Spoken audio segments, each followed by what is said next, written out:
A Christmas Carol by Charles Dickens. Presented by Austin Ballard, Christmas 2016. Stave 1. Marley's Ghost. Marley was dead, to begin with. There's no doubt whatever about that. The register of his burial was signed by the clergyman, the clerk, the undertaker, and the chief mourner. Scrooge signed it, and Scrooge's name was good upon change, for anything he chose to put his hand to. Old Marley was dead as a doornail. Mind, I don't mean to say that I know of my own knowledge what there is particularly dead about a doornail. I might have been inclined myself to regard a coffin-nail as the deadest piece of ironmongery in the trade. But the wisdom of our ancestors is in the simile, and my unhallowed hands shall not disturb it, or the country's done for. You will therefore permit me to repeat, emphatically, that Marley was as dead as a doornail. Scrooge knew he was dead? Of course he did. How could it be otherwise? Scrooge and he were partners for I don't know how many years. Scrooge was his sole executor, his sole administrator, his sole assign, his sole residuary legatee, his sole friend, and sole mourner. And even Scrooge was not so dreadfully cut up by the sad event, but that he was an excellent man of business on the very day of the funeral, and solemnized it with an undoubted bargain. The mention of Marley's funeral brings me back to the point I started from.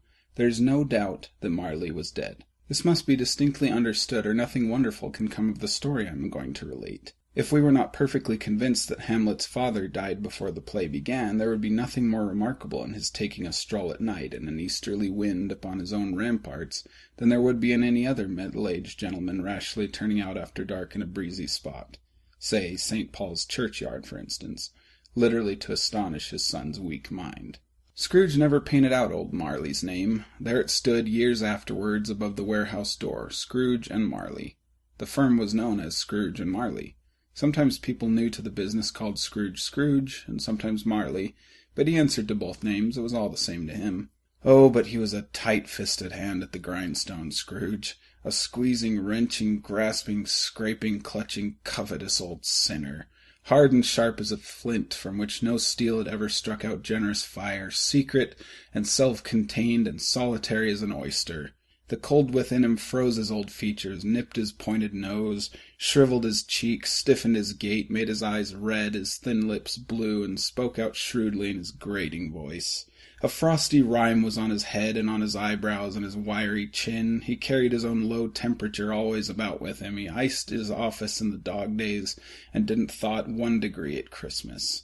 External heat and cold had little influence on Scrooge. No warmth could warm, no wintry weather chill him. No wind that blew was bitterer than he. No falling snow was more intent upon its purpose. No pelting rain less open to entreaty. Foul weather didn't know where to have him. The heaviest rain and snow and hail and sleet could boast of the advantage over him in only one respect. They often came down handsomely, and Scrooge never did. Nobody ever stopped him in the street to say with gladsome looks, "My dear Scrooge, how are you? When will you come to see me?" No beggars implored him to bestow a trifle. No children asked him what it was o'clock. No man or woman ever once in all his life inquired the way to such and such a place of Scrooge. Even the blind men's dogs appeared to know him, and when they saw him coming on, would tug their owners into doorways and up courts, and then would wag their tails as though they said, "No eye at all is better than an evil eye, dark master." But what did Scrooge care? It was the very thing he liked. To edge his way along the crowded paths of life, warning all human sympathy to keep its distance, was what the knowing ones called nuts to Scrooge. Once upon a time, of all the good days in the year on Christmas Eve, old Scrooge sat busy in his counting-house. It was cold, bleak, biting weather, foggy withal, and he could hear the people in the court outside go wheezing up and down, beating their hands upon their breasts and stamping their feet upon the pavement stones to warm them. The city clocks had only just gone 3, but it was quite dark already. It had not been light all day, and candles were flaring in the windows of the neighboring offices like ruddy smears upon the palpable brown air. The fog came pouring in at every keyhole, and was so dense without that although the court was of the narrowest, the houses opposite were mere phantoms. To see the dingy cloud come drooping down, obscuring everything, one might have thought that nature lived hard by and was brewing on a large scale. The door of Scrooge's counting-house was open that he might keep his eye upon his clerk, who in a dismal little cell beyond, a sort of tank, was copying letters. Scrooge had a very small fire, but the clerk's fire was so very much smaller that it looked like one coal. But he couldn't replenish it, for Scrooge kept the coal box in his own room, and so surely as the clerk came in with the shovel, the master predicted that it would be necessary for them to part. Wherefore the clerk put on his white comforter and tried to warm himself at the candle, in which effort, not being a man of strong imagination, he failed. "A Merry Christmas, Uncle! God save you!" cried a cheerful voice. It was the voice of Scrooge's nephew, who came upon him so quickly that this was the first intimation he had of his approach. "Bah!" said Scrooge. "Humbug!" He had heated himself with rapid walking in the fog and frost, this nephew of Scrooge's, that he was all in a glow. His face was ruddy and handsome, his eyes sparkled, and his breath smoked again. "Christmas a humbug, Uncle," said Scrooge's nephew. "You don't mean that, I'm sure." "I do," said Scrooge. "Merry Christmas! What right have you to be merry? What reason have you to be merry? You're poor enough." "Come, then," returned the nephew gaily. "What right have you to be dismal? What reason have you to be morose? You're rich enough." Scrooge, having no better answer ready on the spur of the moment, said "Bah!" again, and followed it up with "Humbug!" "Don't be cross, Uncle," said the nephew. "What else can I be," returned the uncle, "when I live in such a world of fools as this? Merry Christmas! Out upon Merry Christmas! What's Christmas time to you but a time for paying bills without money, a time for finding yourself a year older and not an hour richer, a time for balancing your books and having every item in them through a round of dozen of months presented dead against you? If I could work my will," said Scrooge indignantly, "every idiot who goes about with Merry Christmas on his lips should be boiled in his own pudding and buried with a stake of holly through his heart, he should." "Uncle," pleaded the nephew. "Nephew," returned the uncle sternly, "keep Christmas in your own way and let me keep it in mine." "Keep it?" repeated Scrooge's nephew. "But you don't keep it." "Let me leave it alone, then," said Scrooge. "Much good may it do you, much good it has ever done you." "There are many things from which I might have derived good, by which I have not profited, I dare say," returned the nephew. "Christmas among the rest. But I'm sure I have always thought of Christmas time when it has come round, apart from the veneration due to its sacred name and origin, if anything belonging to it can be apart from that, as a good time, a kind, forgiving, charitable, pleasant time, the only time I know of in the long calendar of the year when men and women seem by one consent to open their shut-up hearts freely, and to think of people below them as if they really were fellow passengers to the grave, and not another race of creatures bound on other journeys. And therefore, Uncle, though it has never put a scrap of gold or silver in my pocket, I believe that it has done me good, and will do me good, and I say, God bless it." The clerk and the tank involuntarily applauded, becoming immediately sensible of the impropriety. He poked the fire and extinguished the last frail spark forever. "Let me hear another sound from you," said Scrooge, "and you'll keep your Christmas by losing your situation. You're quite a powerful speaker, sir," he added, turning to his nephew. "I wonder you don't go into Parliament." "Don't be angry, Uncle. Come, dine with us tomorrow." Scrooge said that he would see him. Yes, indeed, he did. He went the whole length of the expression, and said that he would see him in that extremity first. "But why?" cried Scrooge's nephew. "Why?" "Why did you get married?" said Scrooge. "Because I fell in love." "Because you fell in love," growled Scrooge, as if that were the only one thing in the world more ridiculous than a Merry Christmas. "Good afternoon." "Nay, Uncle, but you never came to see me before that happened. Why give it as a reason for not coming now?" "Good afternoon," said Scrooge. "I want nothing from you. I ask nothing of you. Why cannot we be friends?" "Good afternoon," said Scrooge. "I'm sorry with all my heart to find you so resolute. We have never had any quarrel to which I have been a party, but I have made the trial an homage to Christmas, and I'll keep my Christmas humour to the last. So a Merry Christmas, Uncle." "Good afternoon," said Scrooge. "And a Happy New Year." "Good afternoon," said Scrooge. His nephew left the room without an angry word, notwithstanding. He stopped at the outer door to bestow the greetings of the season on the clerk, who, cold as he was warmer than Scrooge, for he returned them cordially. "There's another fellow," muttered Scrooge, who overheard him. "My clerk, with 15 shillings a week, and a wife and family, talking about a Merry Christmas. I'll retire to Bedlam." This lunatic, in letting Scrooge's nephew out, had let 2 other people in. They were portly gentlemen, pleasant to behold, and now stood with their hats off in Scrooge's office. They had books and papers in their hands, and bowed to him. "Scrooge and Marley's, I believe," said one of the gentlemen, referring to his list. "Have I the pleasure of addressing Mr. Scrooge or Mr. Marley?" "Mr. Marley's been dead these 7 years," Scrooge replied. "He died 7 years ago this very night." "We have no doubt his liberality is well represented by his surviving partner," said the gentleman, presenting his credentials. It certainly was, for they had been two kindred spirits. At the ominous word liberality, Scrooge frowned and shook his head and handed the credentials back. "At this festive season of the year, Mr. Scrooge," said the gentleman, taking up a pen, "it is more than usually desirable that we should make some slight provision for the poor and destitute, who suffer greatly at the present time. Many thousands are in want of common necessaries. Hundreds of thousands are in want of common comforts, sir." "Are there no prisons?" asked Scrooge. "Plenty of prisons," said the gentleman, laying down the pen again. "And the Union workhouses?" demanded Scrooge. "Are they still in operation?" "They are, still," returned the gentleman. "I wish I could say they were not." "The treadmill and the poor law are in full vigour, then?" said Scrooge. "Both very busy, sir." "Oh, I was afraid from what you said at first that something had occurred to stop them in their useful course," said Scrooge. "I'm very glad to hear it." "Under the impression that they scarcely furnish Christian cheer of mind or body to the multitude," returned the gentleman, "a few of us are endeavouring to raise a fund to buy the poor some meat and drink, and means of warmth. We choose this time because it is a time of all others when want is keenly felt and abundance rejoices. What shall I put you down for?" "Nothing," Scrooge replied. "You wish to be anonymous?" "I wish to be left alone," said Scrooge. "Since you ask me what I wish, gentlemen, that is my answer. I don't make merry myself at Christmas, and I can't afford to make idle people merry. I help to support the establishments I've mentioned. They cost enough, and those who are badly off must go there." "Many can't go there, and many would rather die." "If they would rather die," said Scrooge, "they had better do it and decrease the surplus population. Besides, excuse me, I don't know that." "But you might know it," observed the gentleman. "It's not my business," Scrooge returned. "It's enough for a man to understand his own business and not to interfere with other people's. Mine occupies me constantly. Good afternoon, gentlemen." Seeing clearly that it would be useless to pursue their point, the gentlemen withdrew. Scrooge resumed his labours with an improved opinion of himself and in a more facetious temper than was usual with him. Meanwhile the fog and darkness thickened so that people ran about with flaring links, proffering their services to go before horses and carriages and conduct them on their way. The ancient tower of a church, whose gruff old bell was always peeping slyly down at Scrooge out of a Gothic window in the wall, became invisible and struck the hours and quarters in the clouds, with tremulous vibrations afterwards, as if its teeth were chattering in its frozen head up there.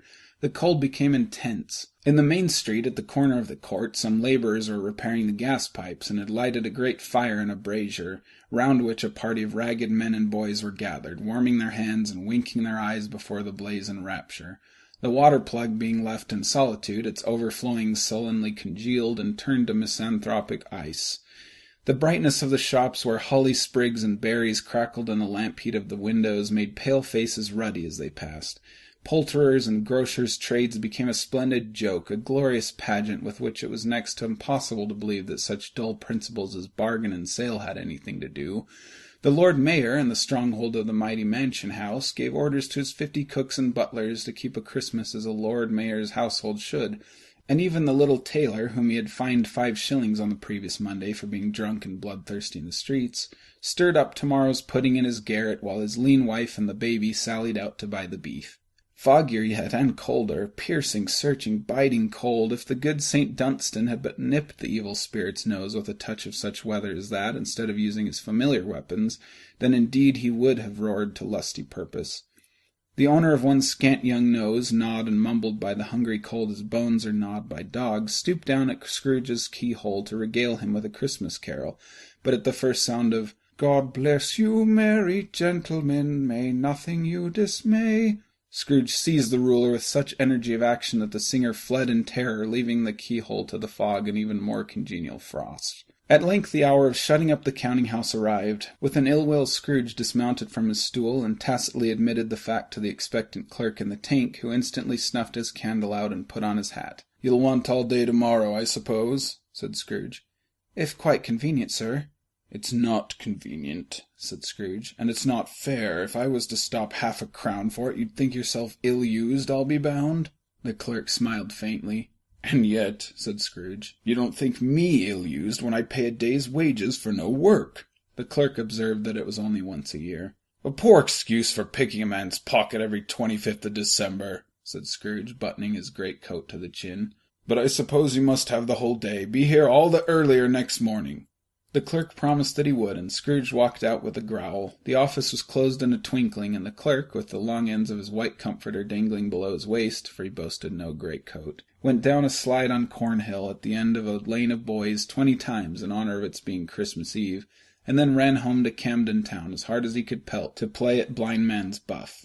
Scrooge took his melancholy dinner in his usual melancholy tavern, and having read all the newspapers and beguiled the rest of the evening with his banker's book, went home to bed. He lived in chambers which had once belonged to his deceased partner. They were a gloomy suite of rooms, in a lowering pile of building up a yard where it had so little business to be that one could scarcely help fancying it must have run there when it was a young house, playing at hide-and-seek with other houses, and have forgotten the way out again. It was old enough now, and dreary enough, for nobody lived in it but Scrooge, the other rooms being all let out as offices. The yard was so dark that even Scrooge, who knew its every stone, was fain to grope with his hands. The fog and frost so hung about the black old gateway of the house that it seemed as if the genius of the weather sat in mournful meditation on the threshold. Now, it is a fact that there was nothing at all particular about the knocker on the door, except that it was very large. It is also a fact that Scrooge had seen it night and morning during his whole residence in that place. Also that Scrooge had as little of what is called fancy about him as any man in the city of London, even including, which is a bold word, the corporation, aldermen, and livery. Let it also be borne in mind that Scrooge had not bestowed one thought on Marley since his last mention of his 7 years dead partner that afternoon. And then let any man explain to me, if he can, how it happened that Scrooge, having his key in the lock of the door, saw in the knocker, without its undergoing any intermediate process of change, not a knocker, but Marley's face. Marley's face. It was not an impenetrable shadow as the other objects in the yard were, but it had a dismal light about it, like a bad lobster in a dark cellar.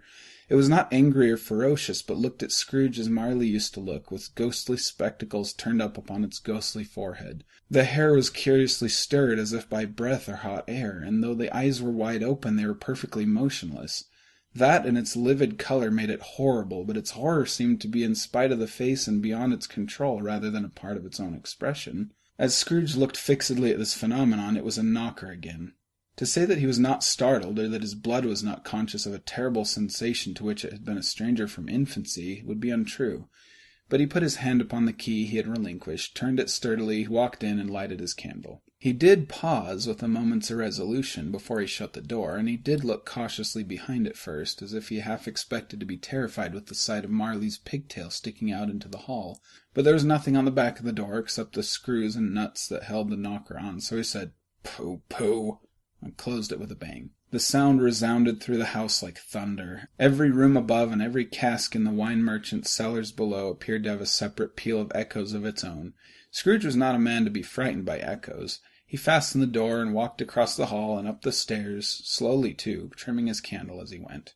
You may talk vaguely about driving a coach and six up a good old flight of stairs, or through a bad young Act of Parliament, but I mean to say you might have got a hearse up that staircase, and taken it broadwise with the splinter bar towards the wall, and the door towards the balustrades, and done it easy. There's plenty of width for that, and room to spare. Which is perhaps the reason why Scrooge thought he saw a locomotive hearse going on before him in the gloom. Half a dozen gas lamps out of the street would have lighted the entry too well, so you may suppose that it was pretty dark with Scrooge's dip. Up Scrooge went, not caring a button for that. Darkness is cheap, and Scrooge liked it. But before he shut his heavy door, he walked through his rooms to see that all was right. He had just enough recollection of the face to desire to do that. Sitting-room, bedroom, lumber-room, all as they should be. Nobody under the table, nobody under the sofa, a small fire in the grate, spoon and basin ready, and the little saucepan of gruel — Scrooge had a cold in his head — upon the hob. Nobody under the bed, nobody in the closet, nobody in his dressing-gown, which was hanging up in a suspicious attitude against the wall. Lumber-room as usual. Old fire-guard, old shoes, 2 fish-baskets, washing-stand on 3 legs, and a poker. Quite satisfied, he closed his door and locked himself in, double-locked himself in, which was not his custom. Thus secured against surprise, he took off his cravat, put on his dressing-gown and slippers and his nightcap, and sat down before the fire to take his gruel. It was a very low fire indeed, nothing on such a bitter night. He was obliged to sit close to it and brood over it before he could extract the least sensation of warmth from such a handful of fuel. The fireplace was an old one, built by some Dutch merchant long ago, and paved all round with quaint Dutch tiles designed to illustrate the Scriptures. There were Cains and Abels, Pharaoh's daughters, queens of Sheba, angelic messengers descending through the air on clouds like feather-beds, Abrahams, Belshazzars, apostles putting off to sea in butter-boats, hundreds of figures to attract his thoughts, and yet that face of Marley, 7 years dead, came like the ancient prophet's rod, and swallowed up the whole. If each smooth tile had been a blank at first, with power to shape some picture on its surface from the disjointed fragments of his thoughts, there would have been a copy of old Marley's head on every one. "Humbug," said Scrooge, and walked across the room. After several turns he sat down again. As he threw his head back in the chair, his glance happened to rest upon a bell, a disused bell that hung in the room, and communicated for some purpose now forgotten with a chamber in the highest story of the building. It was with great astonishment, and with a strange inexplicable dread, that as he looked he saw this bell begin to swing. It swung so softly in the outset that it scarcely made a sound, but soon it rang out loudly, and so did every bell in the house. This might have lasted half a minute or a minute, but it seemed an hour. The bells ceased as they had begun together. They were succeeded by a clanking noise deep down below, as if some person were dragging a heavy chain over the casks in the wine merchant's cellar. Scrooge then remembered to have heard that ghosts in haunted houses were described as dragging chains. The cellar door flew open with a booming sound, and then he heard that noise much louder on the floors below, then coming up the stairs, then coming straight towards his door. "It's humbug still," said Scrooge. "I won't believe it." His colour changed, though, when without a pause it came on through the heavy door, and passed into the room before his eyes. Upon its coming in, the dying flame leaped up as though it cried, "I know him! Marley's ghost!" and then fell again. The same face, the very same, Marley in his pigtail, usual waistcoat, tights, and boots, the tassels on the latter bristling like his pigtail, and his coat skirts and the hair upon his head. The chain he drew was clasped about his middle. It was long and wound about him like a tail, and it was made, for Scrooge observed it closely, of cash boxes, keys, padlocks, ledgers, deeds, and heavy purses wrought in steel. His body was transparent, so that Scrooge, observing him, and looking through his waistcoat, could see the 2 buttons on his coat behind. Scrooge had often heard it said that Marley had no bowels, but he had never believed it until now. No, nor did he believe it even now, though he looked the phantom through and through, and saw it standing before him, though he felt the chilling influence of its death-cold eyes, and marked the very texture of the folded kerchief bound about its head and chin, which wrapper he had not observed before, he was still incredulous, and fought against his senses. "How now?" said Scrooge, caustic and cold as ever. "What do you want with me?" "Much." Marley's voice, no doubt about it. "Who are you?" "Ask me who I was." "Who were you, then?" said Scrooge, raising his voice. "You're particular for a shade." He was going to say to a shade, but substituted this as more appropriate. "In life I was your partner, Jacob Marley." Can you sit down?" asked Scrooge, looking doubtfully at him. "I can." "Do it, then." Scrooge asked the question because he didn't know whether a ghost so transparent might find himself in a condition to take a chair, and felt that in the event of its being impossible it might involve the necessity of an embarrassing explanation. But the ghost sat down on the opposite side of the fireplace, as if he were quite used to it. "You don't believe in me," observed the ghost. "I don't," said Scrooge. "What evidence would you have of my reality beyond that of your senses?"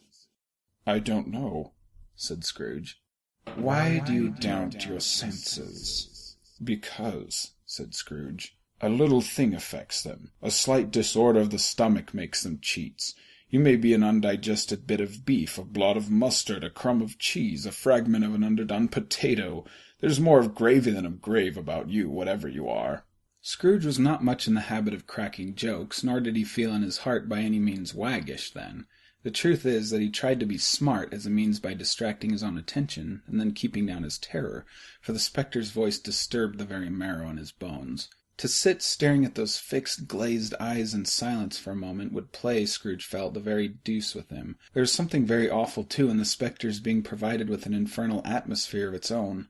Scrooge could not feel it himself, but this was clearly the case, for though the ghost sat perfectly motionless, its hair and skirts and tassels were still agitated as if by the hot vapour from an oven. "You see this toothpick?" said Scrooge, returning quickly to the charge, for the reason just assigned, and wishing, though it were only for a second, to divert the vision's stony gaze from himself. "I do," replied the ghost. "You are not looking at it," said Scrooge. "But I see it," said the ghost, "notwithstanding." "Well," returned Scrooge, "I have but to swallow this, and be for the rest of my days persecuted by a legion of goblins, all of my own creation. Humbug, I tell you! Humbug!" At this the spirit raised a frightful cry, and shook its chain with such a dismal and appalling noise that Scrooge held on tight to his chair to save himself from falling in a swoon.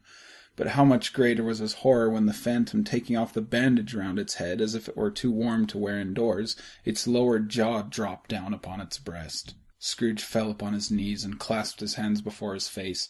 "Mercy," he said. "Dreadful apparition, why do you trouble me?" "Man of the worldly mind," replied the ghost, "do you believe in me or not?"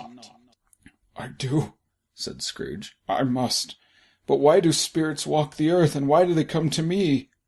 "It is required of every man," the ghost returned, "that the spirit within him should walk abroad among his fellow men, and travel far and wide. And if that spirit does not go forth in life, it is condemned to do so after death. It is doomed to wander through the world. Oh, woe is me, and witness what it cannot share, but might have shared on earth, and turned to happiness." Again the spectre raised a cry, and shook its chain, and wrung its shadowy hands. "You're fettered," said Scrooge, trembling. "Tell me why." "I wear the chain I forged in life," replied the ghost. "I made it link by link and yard by yard. I girded it on of my own free will, and of my own free will I wore it. Is its pattern strange to you?" Scrooge trembled more and more. "Or would you know," pursued the ghost, "the weight and length of the strong coil you bear yourself? It was full and heavy, and as long as this 7 Christmas Eves ago. You have labored on it since. It is a ponderous chain." Scrooge glanced about him on the floor in the expectation of finding himself surrounded by some 50 or 60 fathoms of iron cable, but he could see nothing. "Jacob," he said imploringly, "old Jacob Marley, tell me more. Speak comfort to me, Jacob." "I have none to give," the ghost replied. "It comes from other regions, Ebenezer Scrooge, and is conveyed by other ministers to other kinds of men. Nor can I tell you what I would. A very little more is all permitted to me. I cannot rest, I cannot stay, I cannot linger anywhere. My spirit never walked beyond our counting-house, mark me. In life my spirit never roved beyond the narrow limits of our money-changing hole, and weary journeys lie before me." It was a habit with Scrooge, whenever he became thoughtful, to put his hands in his breeches pockets. Pondering on what the ghost had said, he did so now, but without lifting up his eyes or getting off his knees. "You must have been very slow about it, Jacob," Scrooge observed, in a businesslike manner, though with humility and deference. "Slow," the ghost repeated. 7 years dead," mused Scrooge, "and travelling all the time?" "The whole time," said the ghost. "No rest, no peace, incessant torture of remorse." "You travel fast?" said Scrooge. "On the wings of the wind," replied the ghost. "You might have got over a great quantity of ground in 7 years," said Scrooge. The ghost, on hearing this, set up another cry, and clanked its chains so hideously in the dead silence of the night that the ward would have been justified in indicting it for a nuisance. "O captive bound and double-ironed," cried the phantom, "not to know that ages of incessant labour by immortal creatures for this earth must pass into eternity before the good of which it is susceptible is all developed. Not to know that any Christian spirit working kindly in its little sphere, whatever it may be, will find its mortal life too short for its vast means of usefulness. Not to know that no space of regret can make amends for one life's opportunities misused. Yet such was I, oh, such was I!" "But you were always a good man of business, Jacob," faltered Scrooge, who now began to apply this to himself. "Business!" cried the ghost, wringing its hands again. "Mankind was my business. The common welfare was my business. Charity, mercy, forbearance, and benevolence were all my business. The dealings of my trade were but a drop of water in the comprehensive ocean of my business." It held up its chain at arm's length, as if that were the cause of all its unavailing grief, and flung it heavily upon the ground again. "At this time of the rolling year," the spectre said, "I suffer most. Why did I walk through the crowds of fellow beings with my eyes turned down, and never raise them to that blessed star which led the wise men to a poor abode? Were there no poor homes to which its light would have conducted me?" Scrooge was very much dismayed to hear the spectre going on at this rate, and began to quake exceedingly. "Hear me!" cried the ghost. "My time is nearly gone." "I will," said Scrooge. "But don't be hard upon me. Don't be flowery, Jacob, pray." "How is it that I appear before you in a shape that you can see I may not tell? I have sat invisible beside you many and many a day." It was not an agreeable idea. Scrooge shivered and wiped the perspiration from his brow. "That is no light part of my penance," pursued the ghost. "I am here tonight to warn you that you have yet a chance and hope of escaping my fate. A chance and hope of my procuring Ebenezer." "You were always a good friend to me," said Scrooge. "Thank ye." "You will be haunted," resumed the ghost, "by 3 spirits." Scrooge's countenance fell almost as low as the ghost's had done. "Is that the chance and hope you mentioned, Jacob?" he demanded in a faltering voice. "It is." I think I'd rather not," said Scrooge. "Without their visits," said the ghost, "you cannot hope to shun the path I tread. Expect the first tomorrow when the bell tolls 1. "Couldn't I take 'em all at once and have it over, Jacob?" hinted Scrooge. "Expect the second on the next night at the same hour. The third upon the next night, when the last stroke of 12 has ceased to vibrate. Look to see me no more, and look that for your own sake you remember what has passed between us." When it had said these words, the spectre took its wrapper from the table and bound it round its head as before. Scrooge knew this by the smart sound its teeth made when the jaws were brought together by the bandage. He ventured to raise his eyes again, and found his supernatural visitor confronting him in an erect attitude, with its chain wound over and about its arm. The apparition walked backwards from him, and at every step it took, the window raised itself a little, so that when the spectre reached it, it was wide open. It beckoned Scrooge to approach, which he did. When they were within 2 paces of each other, Marley's ghost held up its hand, warning him to come no nearer. Scrooge stopped. Not so much in obedience as in surprise and fear, for on the raising of the hand he became sensible of confused noises in the air. Incoherent sounds of lamentation and regret, wailings inexpressibly sorrowful and self-accusatory. The spectre, after listening for a moment, joined in the mournful dirge, and floated out upon the bleak, dark night. Scrooge followed to the window, desperate in his curiosity. He looked out. The air was filled with phantoms, wandering hither and thither in restless haste, and moaning as they went. Every one of them wore chains like Marley's ghost. Some few, they might be guilty governments, were linked together. None were free. Many had been personally known to Scrooge in their lives. He had been quite familiar with one old ghost in a white waistcoat, with a monstrous iron safe attached to its ankle, who cried piteously at being unable to assist a wretched woman with an infant whom it saw below upon a doorstep. The misery with them all was, clearly, that they sought to interfere for good in human matters, and had lost the power forever. Whether these creatures faded into mist, or mist enshrouded them, he could not tell, but they and their spirit voices faded together, and the night became as it had been when he had walked home. Scrooge closed the window and examined the door by which the ghost had entered. It was double locked, as he had locked it with his own hands, and the bolts were undisturbed. He tried to say humbug, but stopped at the first syllable, and being from the emotion he had undergone, or the fatigues of the day, or his glimpse of the invisible world, or the dull conversation with the ghost, or the lateness of the hour, much in need of repose, went straight to bed, without undressing, and fell asleep upon the instant. Stave 2. The first of the 3 spirits. When Scrooge awoke, it was so dark that looking out of bed he could scarcely distinguish the transparent window from the opaque walls of his chamber. He was endeavouring to pierce the darkness with his ferret eyes when the chimes of a neighbouring church struck the 4 quarters, so he listened for the hour. To his great astonishment, the heavy bell went on from 6 to 7, and from 7 to 8, and regularly up to 12, then stopped. 12! It was past 2 when he went to bed. The clock was wrong. An icicle must have gotten into the works. 12? He touched the spring of his repeater to correct this most preposterous clock. Its rapid little pulse beat 12 and stopped. "Why, it isn't possible," said Scrooge, "that I can't have slept through an entire day and far into another night. It isn't possible that anything has happened to the sun, and this is 12 at noon." The idea being an alarming one, he scrambled out of bed and groped his way to the window. He was obliged to rub the frost off with the sleeve of his dressing-gown before he could see anything, and could see very little then. All he could make out was that it was still very foggy and extremely cold, and that there was no noise of people running to and fro and making a great stir, as there unquestionably would have been if night had beaten off bright day and taken possession of the world.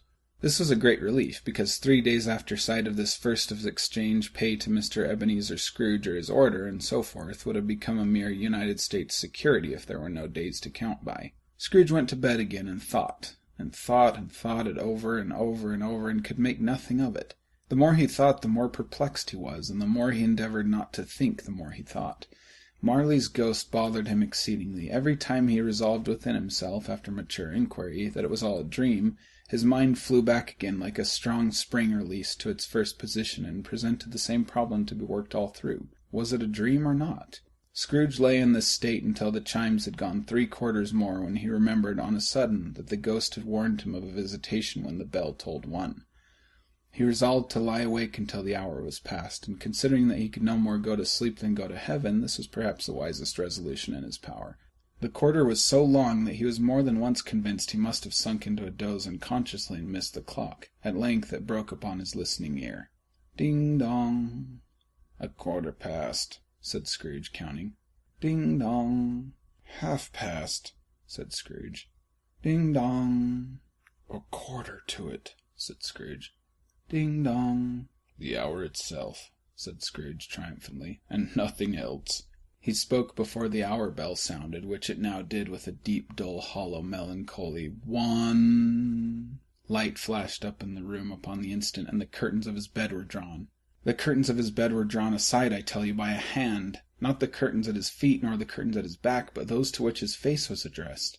The curtains of his bed were drawn aside, and Scrooge, starting up into a half-recumbent attitude, found himself face to face with the unearthly visitor who drew them, as close to it as I am to you now, and I am standing in the spirit at your elbow. It was a strange figure, like a child, yet not so like a child as like an old man, viewed through some supernatural medium, which gave him the appearance of having receded from the view, and being diminished to a child's proportions.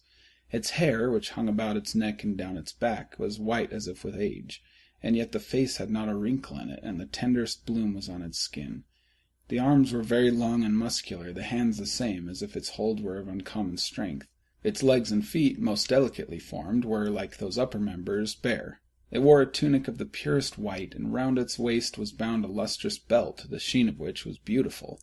It held a branch of fresh green holly in its hand, and in singular contradiction of that wintry emblem, had its dress trimmed with summer flowers. But the strangest thing about it was, that from the crown of its head there sprung a bright clear jet of light, by which all this was visible, and which was doubtless the occasion of its using, in its duller moments, a great extinguisher for a cap, which it now held under its arm. Even this, though, when Scrooge looked at it with increasing steadiness, was not its strangest quality, for as its belt sparkled and glittered, now in one part and now in another, and what was light one instant and at another time was dark, so the figure itself fluctuated in its distinctness, being now a thing with one arm, now with one leg, now with 20 legs, now with a pair of legs without a head, now a head without a body, of which dissolving parts no outline would be visible in the dense gloom wherein they melted away. And in the very wonder of this, it would be itself again, distinct and clear as ever. "Are you the spirit, sir, whose coming was foretold to me?" asked Scrooge. "I am." The voice was soft and gentle, singularly low, as if, instead of being so close beside him, it were at a distance. "Who and what are you?" Scrooge demanded. "I am the ghost of Christmas past." "Long past?" inquired Scrooge, observant of its dwarfish stature. "No, your past." Perhaps Scrooge could not have told anybody why, if anybody could have asked him, but he had a special desire to see the spirit in his cap, and begged him to be covered. "What?" exclaimed the ghost. "Would you so soon put out with worldly hands the light I give? It is not enough that you are one of those whose passions made this cap, and forced me through whole trains of years to wear it low upon my brow." Scrooge reverently disclaimed all intention to offend, or any knowledge of having wilfully bonneted the spirit at any period of his life. He then made bold to inquire what business brought him there. "Your welfare," said the ghost. Scrooge expressed himself much obliged, but could not help thinking that a night of unbroken rest would have been more conducive to that end. The spirit must have heard him thinking, for it said immediately, "Your reclamation, then. Take heed." It put out its strong hand as it spoke, and clasped him gently by the arm. "Rise and walk with me." It would have been in vain for Scrooge to plead that the weather and the hour were not adapted to pedestrian purposes, that bed was warm and the thermometer a long way below freezing, that he was clad but lightly in his slippers, dressing gown, and nightcap, and that he had a cold upon him at that time. The grasp, though gentle as a woman's hand, was not to be resisted. He rose, but finding that the spirit made towards the window, clasped its robe in supplication. "I am a mortal," Scrooge remonstrated, "and liable to fall." "Bear but a touch of my hand, there," said the spirit, laying it upon its heart, "and you shall be upheld in more than this." As the word were spoken, they passed through the wall, and stood upon an open country road with fields on either hand. The city had entirely vanished. Not a vestige of it was to be seen. The darkness and the mist had vanished with it, for it was a clear, cold winter day with snow upon the ground. "Good heaven!" said Scrooge, clasping his hands together as he looked about him. "I was bred in this place. I was a boy here." The spirit gazed upon him mildly. Its gentle touch, though it had been light and instantaneous, appeared still present to the old man's sense of feeling. He was conscious of 1,000 odors floating in the air, each one connected with 1,000 thoughts and hopes and joys, and cares long, long forgotten. "Your lip is trembling," said the ghost. "And what is that upon your cheek?" Scrooge muttered, with an unusual catching in his voice, that it was a pimple, and begged the ghost to lead him where he would. "You recollect the way?" inquired the spirit. "Remember it?" cried Scrooge with fervour. "I could walk it by blindfold." "Strange to have forgotten it for so many years," observed the ghost. "Let us go on." They walked along the road, Scrooge recognizing every gate and post and tree, until a little market town appeared in the distance, with its bridge, its church, and winding river. Some shaggy ponies now were seen trotting toward them, with boys upon their backs, who called to the other boys in country gigs and carts driven by farmers. All these boys were in great spirits, and shouted to each other, until the broad fields were so full of merry music that the crisp air laughed to hear it. "These are but shadows of the things that have been," said the ghost. "They have no consciousness of us." The jocund travellers came on, and as they came, Scrooge knew and named them every one. Why was he rejoiced beyond all bounds to see them? Why did his cold eye glisten and his heart leap up as they went past? Why was he filled with gladness when he heard them give each other Merry Christmas as they parted at crossroads and byways for their several homes? What was Merry Christmas to Scrooge? Out upon Merry Christmas, what good had it ever done to him? "The school is not quite deserted," said the ghost. "A solitary child, neglected by his friends, is left there still." Scrooge said he knew it, and he sobbed. They left the highroad by a well-remembered lane, and soon approached a mansion of dull red brick, with a little weathercock-surmounted cupola on the roof, and a bell hanging in it. It was a large house, but one of broken fortunes, for the spacious offices were little used, their walls were damp and mossy, their windows broken, and their gates decayed. Fowls clucked and strutted in the stables, and the coach-houses and sheds were overrun with grass. Nor was it more retentive of its ancient state within, for entering the dreary hall and glancing through the open doors of many rooms, they found them poorly furnished, cold, and vast. There was an earthy savour in the air, a chilly bareness in the place, which associated itself somehow with too much getting up by candlelight and not too much to eat. They went, the ghost and Scrooge, across the hall to a door at the back of the house. It opened before them, and disclosed a long, bare, melancholy room, made barer still by lines of plain deal forms and desks. At one of these a lonely boy was reading near a feeble fire, and Scrooge sat down upon a form and wept to see his poor forgotten self as he had used to be.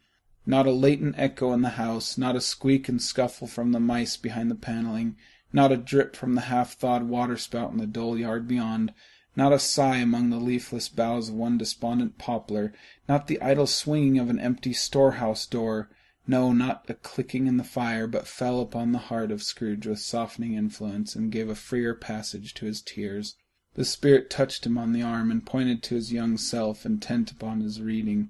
Suddenly a man in foreign garments, wonderfully real and distinct to look at, stood outside the window with an axe stuck in his belt, and leading an ass laden with wood by the bridle.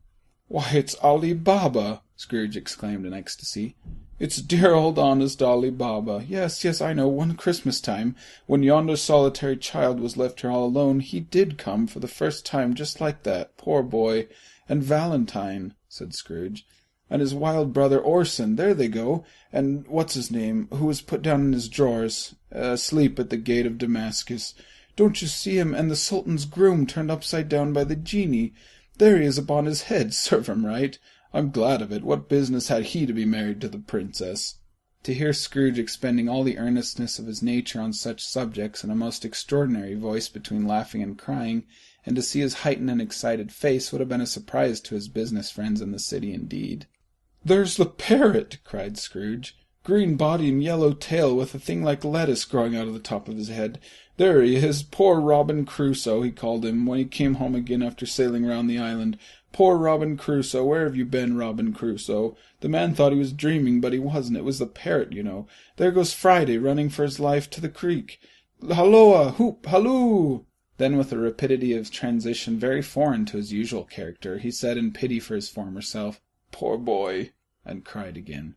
"I wish," Scrooge muttered, putting his hand in his pocket and looking about him after drying his eyes with his cuff. "But it's too late now." "What is the matter?" asked the spirit. "Nothing," said Scrooge. "Nothing. There was a boy singing a Christmas carol at my door last night. I should have liked to given him something, that's all." The ghost smiled thoughtfully and waved its hand, saying as it did so, "Let us see another Christmas." Scrooge's former self grew larger at the words, and the room became a little darker and more dirty. The panels shrunk, the windows cracked, fragments of plaster fell out of the ceiling, and the naked laths were shown instead. But how all this was brought about, Scrooge knew no more than you do. He only knew that it was quite correct that everything had happened so, and that there he was, alone again, when all the other boys had gone home for the jolly holidays. He was not reading now, but walking up and down despairingly. Scrooge looked at the ghost, and with a mournful shaking of his head glanced anxiously towards the door. It opened, and a little girl, much younger than the boy, came darting in, and putting her arms about his neck, and often kissing him, addressed him as her dear, dear brother.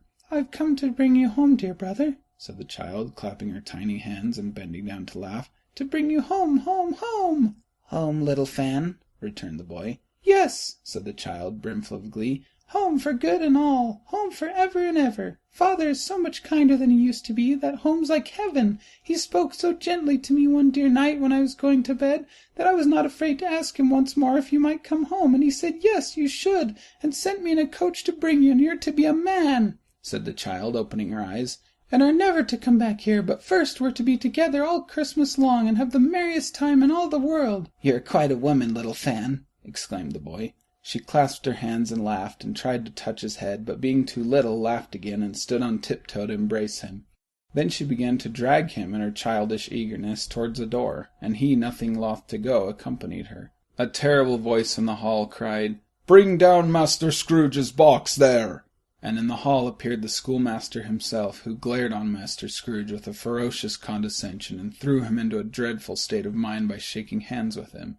He then conveyed him and his sister into the veriest old well of a shivering best parlour that ever was seen, where the maps on the wall and the celestial and terrestrial globes in the windows were waxy with cold.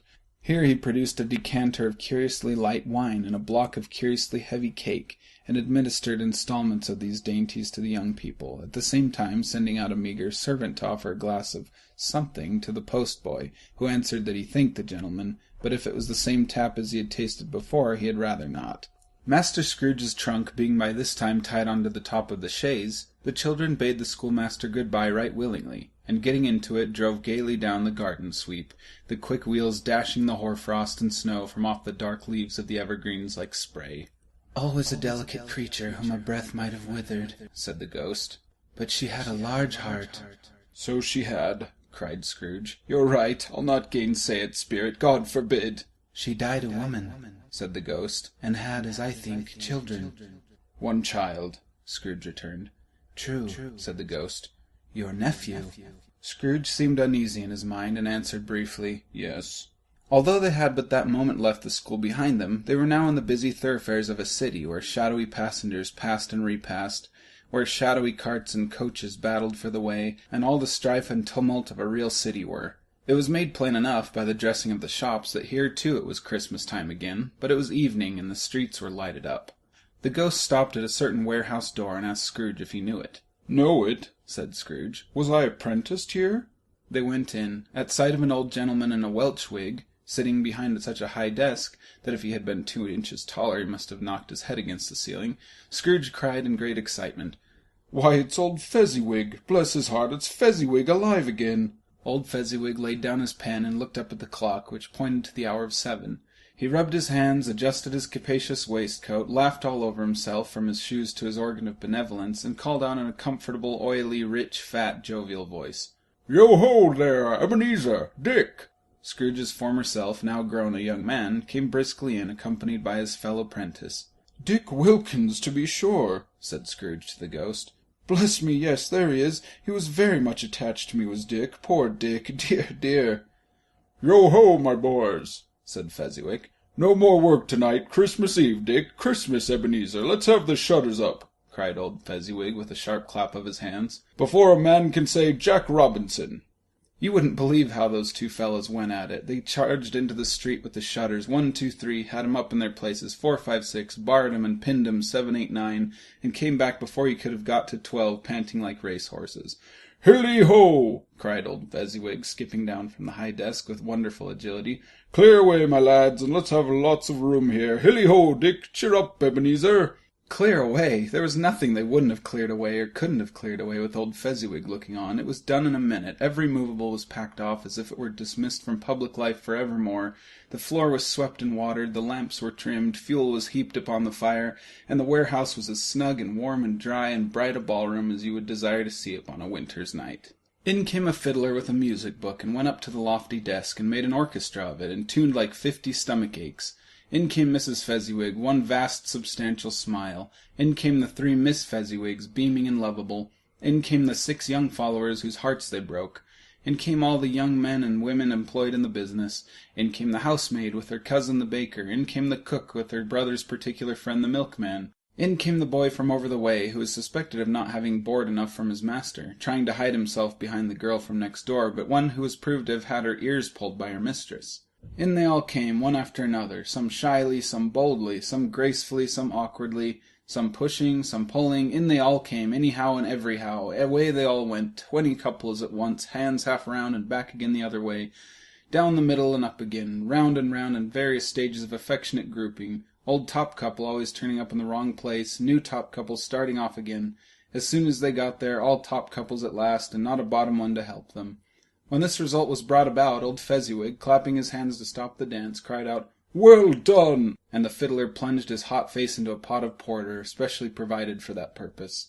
But scorning rest upon his reappearance, he instantly began again, though there were no dancers yet, as if the other fiddler had been carried home exhausted on his shutter, and he were a brand new man resolved to beat him out of sight or perish. There were more dances, and there were forfeits, and more dances, and there was cake, and there was negus, and there was a great piece of cold roast, and there was a great piece of cold boiled, and there were mince pies and plenty of beer.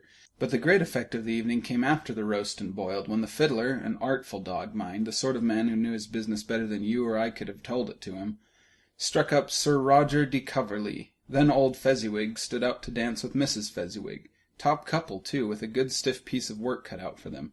3 or 4 and 20 pair of partners. People who were not to be trifled with. People who would dance, and had no notion of walking. But if they had been twice as many, 4 times, old Fezziwig would have been a match for them, and so would Mrs. Fezziwig. As to her, she was worthy to be his partner in every sense of the term. If that's not high praise, tell me higher, and I'll use it. A positive light appeared to issue from Fezziwig's calves. They shone in every part of the dance like moons. You couldn't have predicted at any given time what would become of 'em next, and when old Fezziwig and Mrs. Fezziwig had gone all through the dance, advance and retire, hold hands with your partner, bow and curtsy, corkscrew, thread the needle and back again to your place, Fezziwig cut so deftly that he appeared to wink with his legs, and came upon his feet again without a stagger. When the clock struck 11, this domestic ball broke up. Mr. and Mrs. Fezziwig took their stations, one on either side of the door, and shaking hands with every person individually as she or he went out, wished him or her a Merry Christmas. When everybody had retired but the 2 prentices, they did the same to them, and thus the cheerful voices died away, and the lads were left to their beds, which were under a counter in the back shop. During the whole of this time, Scrooge had acted like a man out of his wits. His heart and soul were in the scene, and with his former self. He corroborated everything, remembered everything, enjoyed everything, and underwent the strangest agitation. It was not until now, when the bright faces of his former self and Dick were turned from them, that he remembered the ghost, and became conscious that it was looking full upon him, while the light upon its head burnt very clear. "A small matter," said the ghost, "to make these silly folks so full of gratitude." "Small," echoed Scrooge. The spirit signed to him to listen to the 2 apprentices, who were pouring out their hearts in praise of Fezziwig, and when he had done so, said, Why, is it not? He has spent but a few pounds of your mortal money, 3 or 4 perhaps. Is that so much that he deserves this praise? It isn't that, said Scrooge, heated by the remark, and speaking unconsciously like his former, not his latter self. It isn't that, Spirit. He has the power to render us happy or unhappy, to make our service light or burdensome, a pleasure or a toil. Say that his power lies in words and looks, and things so slight and insignificant that it is impossible to add and count 'em up. What then? The happiness he gives is quite as great as if it cost a fortune. He felt the Spirit's glance and stopped. What is the matter? asked the ghost. Nothing particular, said Scrooge. Something, I think? The ghost insisted. No, I should like to be able to say a word or two to my clerk just now, that's all. His former self turned down the lamps as he gave utterance to the wish, and Scrooge and the ghost again stood side by side in the open air. My time grows short, observed the Spirit. Quick! This was not addressed to Scrooge, or to anyone whom he could see, but it produced an immediate effect, for again Scrooge saw himself. He was older now, a man in the prime of life. His face had not the harsh and rigid lines of later years, but it had begun to wear the signs of care and avarice. There was an eager, greedy, restless motion in the eye which showed the passion that had taken root and where the shadow of the growing tree would fall.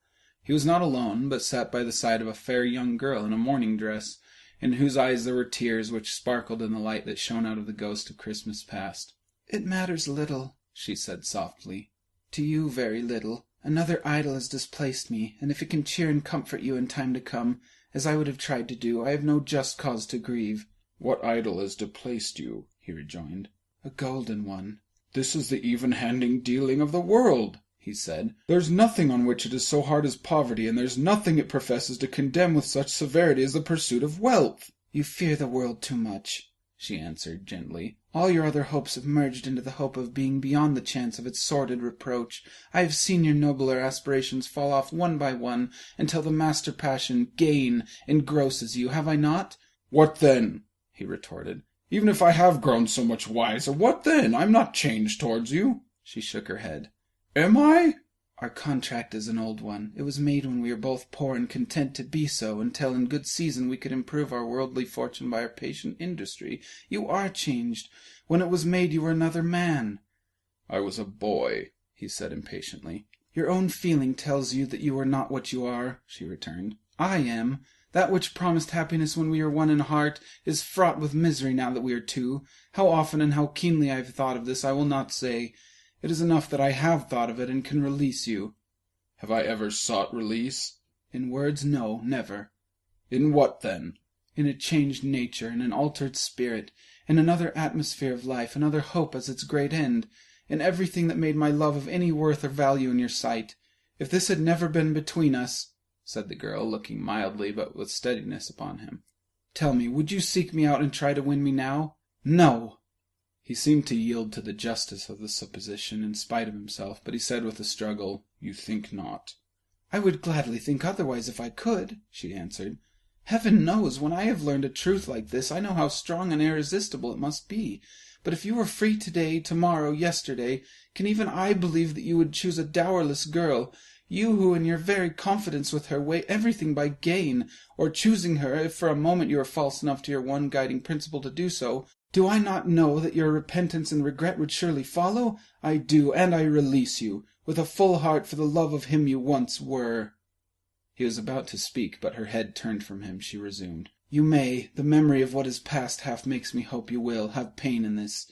A very, very brief time, and you will dismiss the recollection of it, gladly, as an unprofitable dream from which it happened well that you awoke. May you be happy in the life you have chosen." She left him, and they parted. "Spirit," said Scrooge, "show me no more. Conduct me home. Why do you delight to torture me?" "One shadow more," exclaimed the ghost. "No more!" cried Scrooge. "No more! I do not wish to see it. Show me no more!" But the relentless ghost pinioned him in both his arms and forced him to observe what happened next. They were in another scene and place, a room not very large or handsome, but full of comfort. Near to the winter fire sat a beautiful young girl, so like the last that Scrooge believed it was the same until he saw her, now a comely matron, sitting opposite her daughter. The noise in this room was perfectly tumultuous, for there were more children there than Scrooge in his agitated state of mind could count, and unlike the celebrated herd in the poem, they were not 40 children conducting themselves like one, but every child was conducting itself like 40. The consequences were uproarious beyond belief, but no one seemed to care. On the contrary, the mother and daughter laughed heartily and enjoyed it very much, and the latter, soon beginning to mingle in the sports, got pillaged by the young brigands most ruthlessly. But now a knocking at the door was heard, and such a rush immediately ensued that she with laughing face and plundered dress was borne towards it at the centre of a flushed and boisterous group, just in time to greet the father, who came home attended by a man laden with Christmas toys and presents. Then the shouting and the struggling, and the onslaught that was made on the defenceless porter, the scaling him with chairs for ladders, to dive into his pockets, despoil him of brown paper parcels, hold on tight by his cravat, hug him round the neck, pommel his back, and kick his legs in irrepressible affection.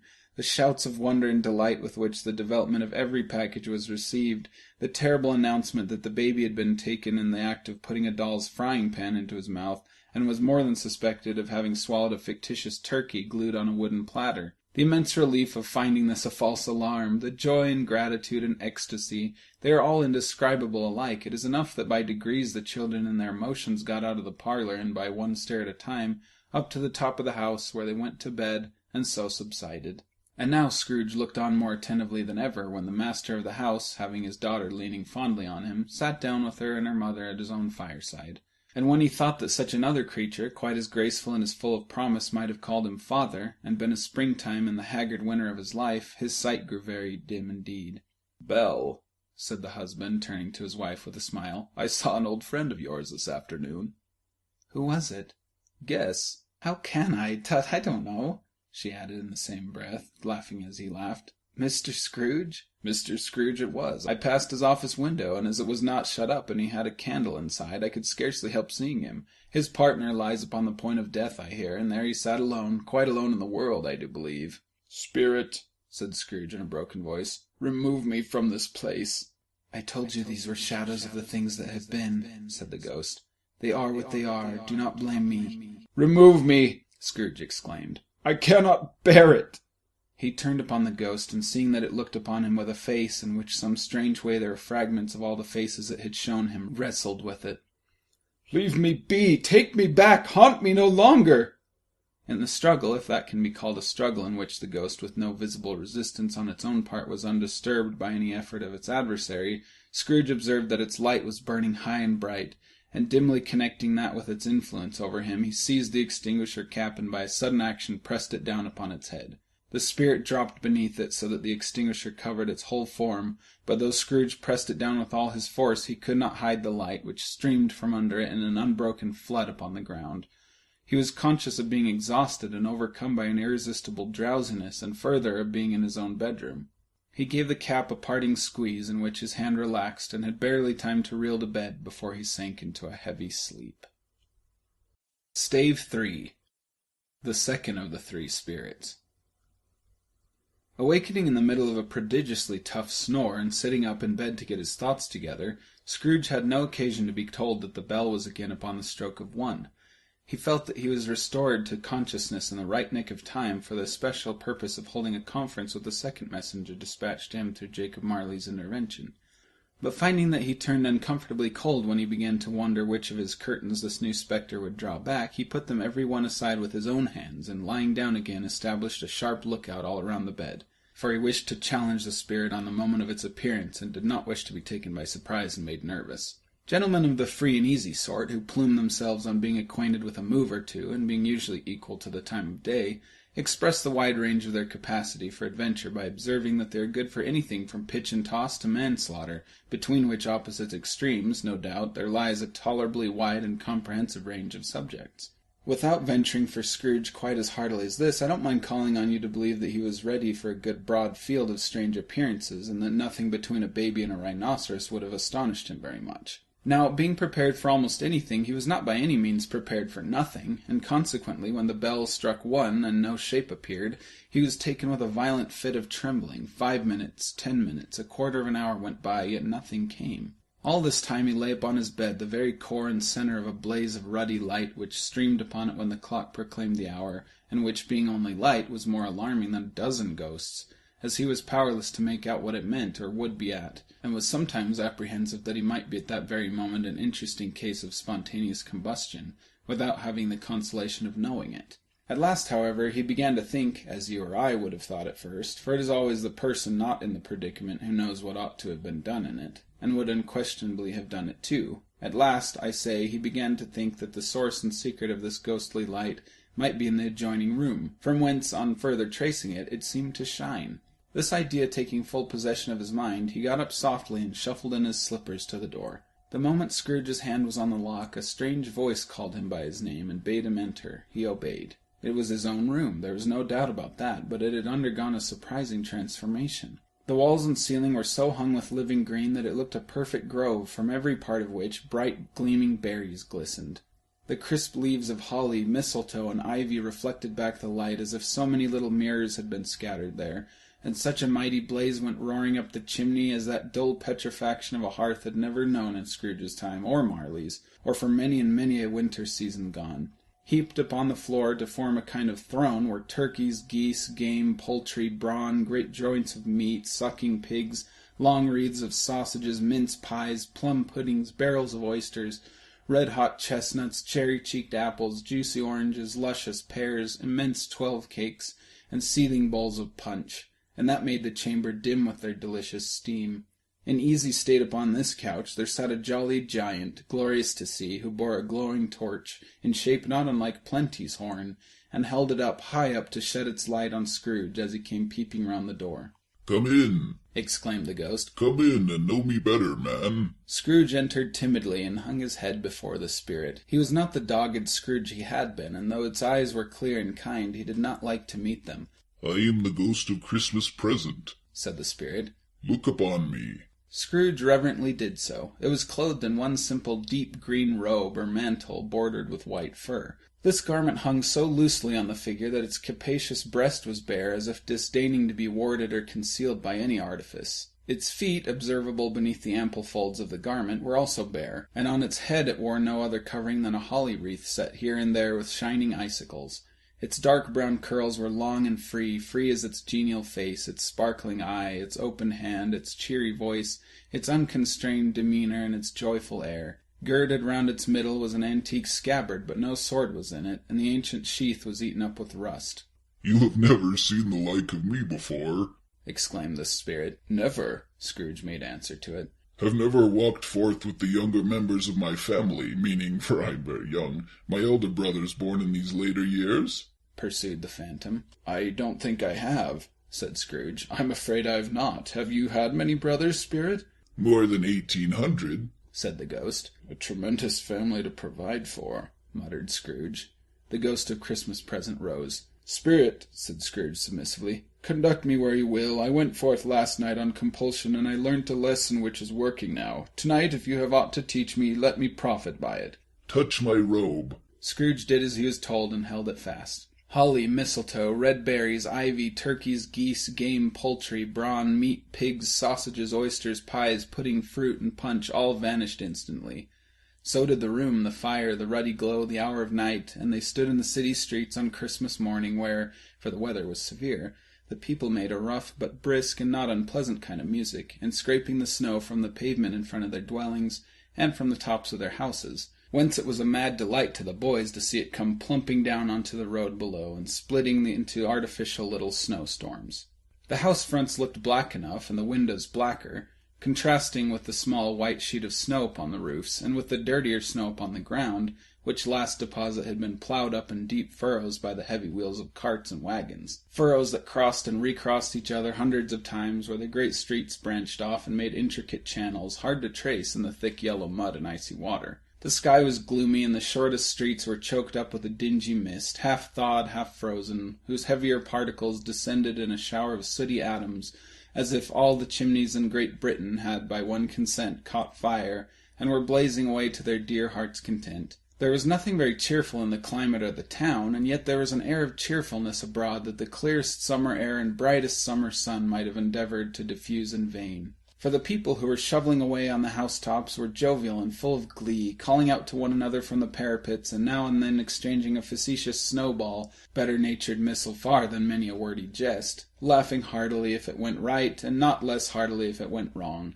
The poulterers' shops were still half open, and the fruiterers were radiant in their glory. There were great round pot-bellied baskets of chestnuts, shaped like the waistcoats of jolly old gentlemen, lolling at the doors and tumbling out into the street in their apoplectic opulence.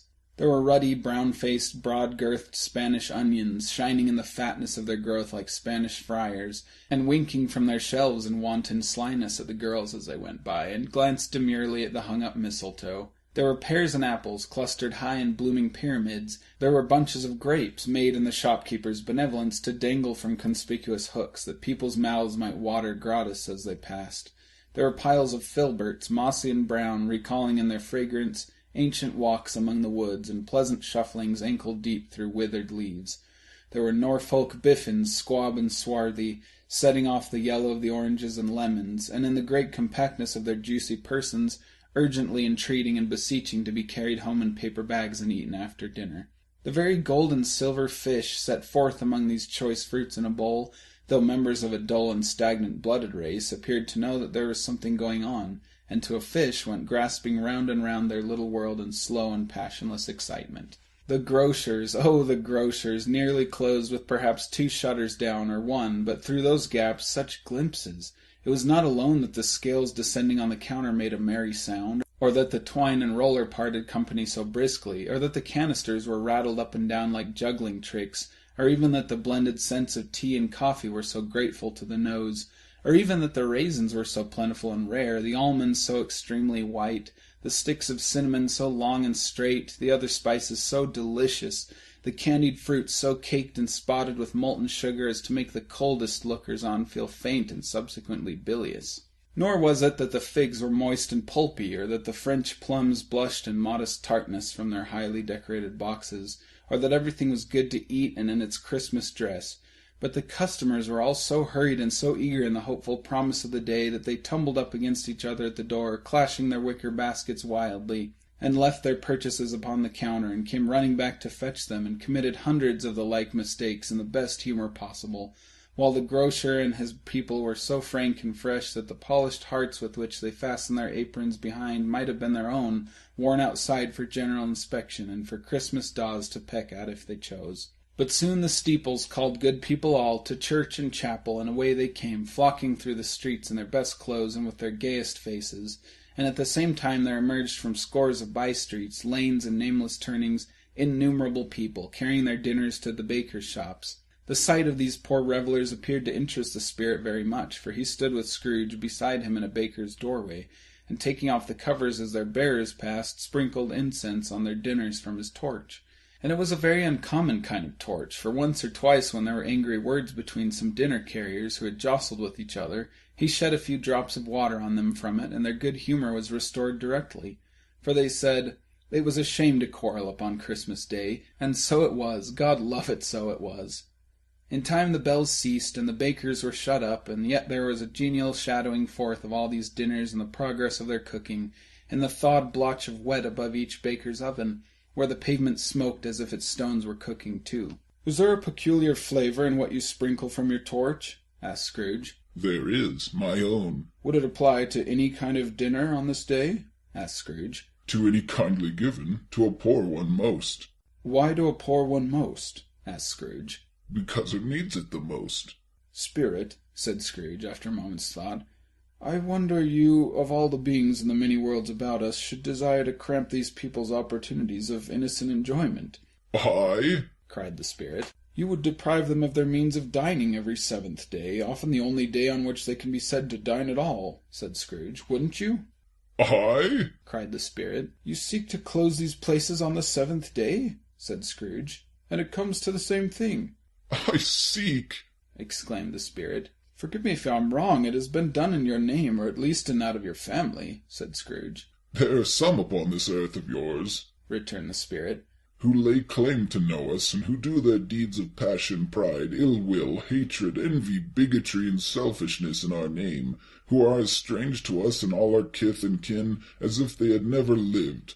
Remember that, and charge their doings on themselves, not us." Scrooge promised that he would, and they went on, invisible as they had been before, into the suburbs of the town. It was a remarkable quality of the ghost, which Scrooge had observed at the baker's, that notwithstanding his gigantic size, he could accommodate himself to any place with ease, and that he stood beneath a low roof quite as gracefully and like a supernatural creature as it was possible he could have done in any lofty hall. And perhaps it was the pleasure the good spirit had in showing off this power of his, or else it was his own kind, generous, hearty nature, and his sympathy with all poor men that led him straight to Scrooge's clerks. For there he went, and took Scrooge with him, holding to his robe, and on the threshold of the door the spirit smiled, and stopped to bless Bob Cratchit's dwelling with the sprinklings of his torch. Think of that. Bob had but 15 bob a week himself. He pocketed on Saturdays but 15 copies of his Christian name, and yet the ghost of Christmas present blessed his 4-roomed house. Then up rose Mrs. Cratchit, Cratchit's wife, dressed out but poorly in a twice-turned gown, but brave in ribbons, which are cheap and make a goodly show for 6 pence.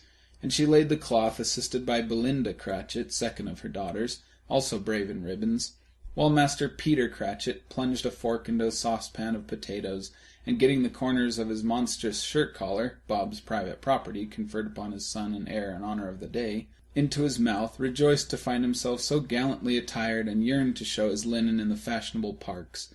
And now 2 smaller Cratchits, boy and girl, came tearing in, screaming that outside the baker's they had smelt the goose, and known it for their own, and basking in luxurious thoughts of sage and onion, these young Cratchits danced about the table, and exalted Master Peter Cratchit to the skies, while he, not proud, although his collars nearly choked him, blew the fire, until the slow potatoes bubbling up, knocking loudly at the saucepan lid to be let out and peeled. "What has ever got your precious father, then?" said Mrs. Cratchit, "and your brother, Tiny Tim, and Martha warn't as late last Christmas Day by half an hour." "Here's Martha, mother," said a girl, appearing as she spoke. "Here's Martha, mother," cried the 2 young Cratchits. "Hurrah, there's such a goose, Martha." "Why, bless your heart alive, my dear, how late you are," said Mrs. Cratchit, kissing her a dozen times, and taking off her shawl and bonnet for her with officious zeal. "We'd a deal of work to finish up last night," replied the girl, "and had to clear away this morning, mother." "Well, never mind so long as you're come," said Mrs. Cratchit.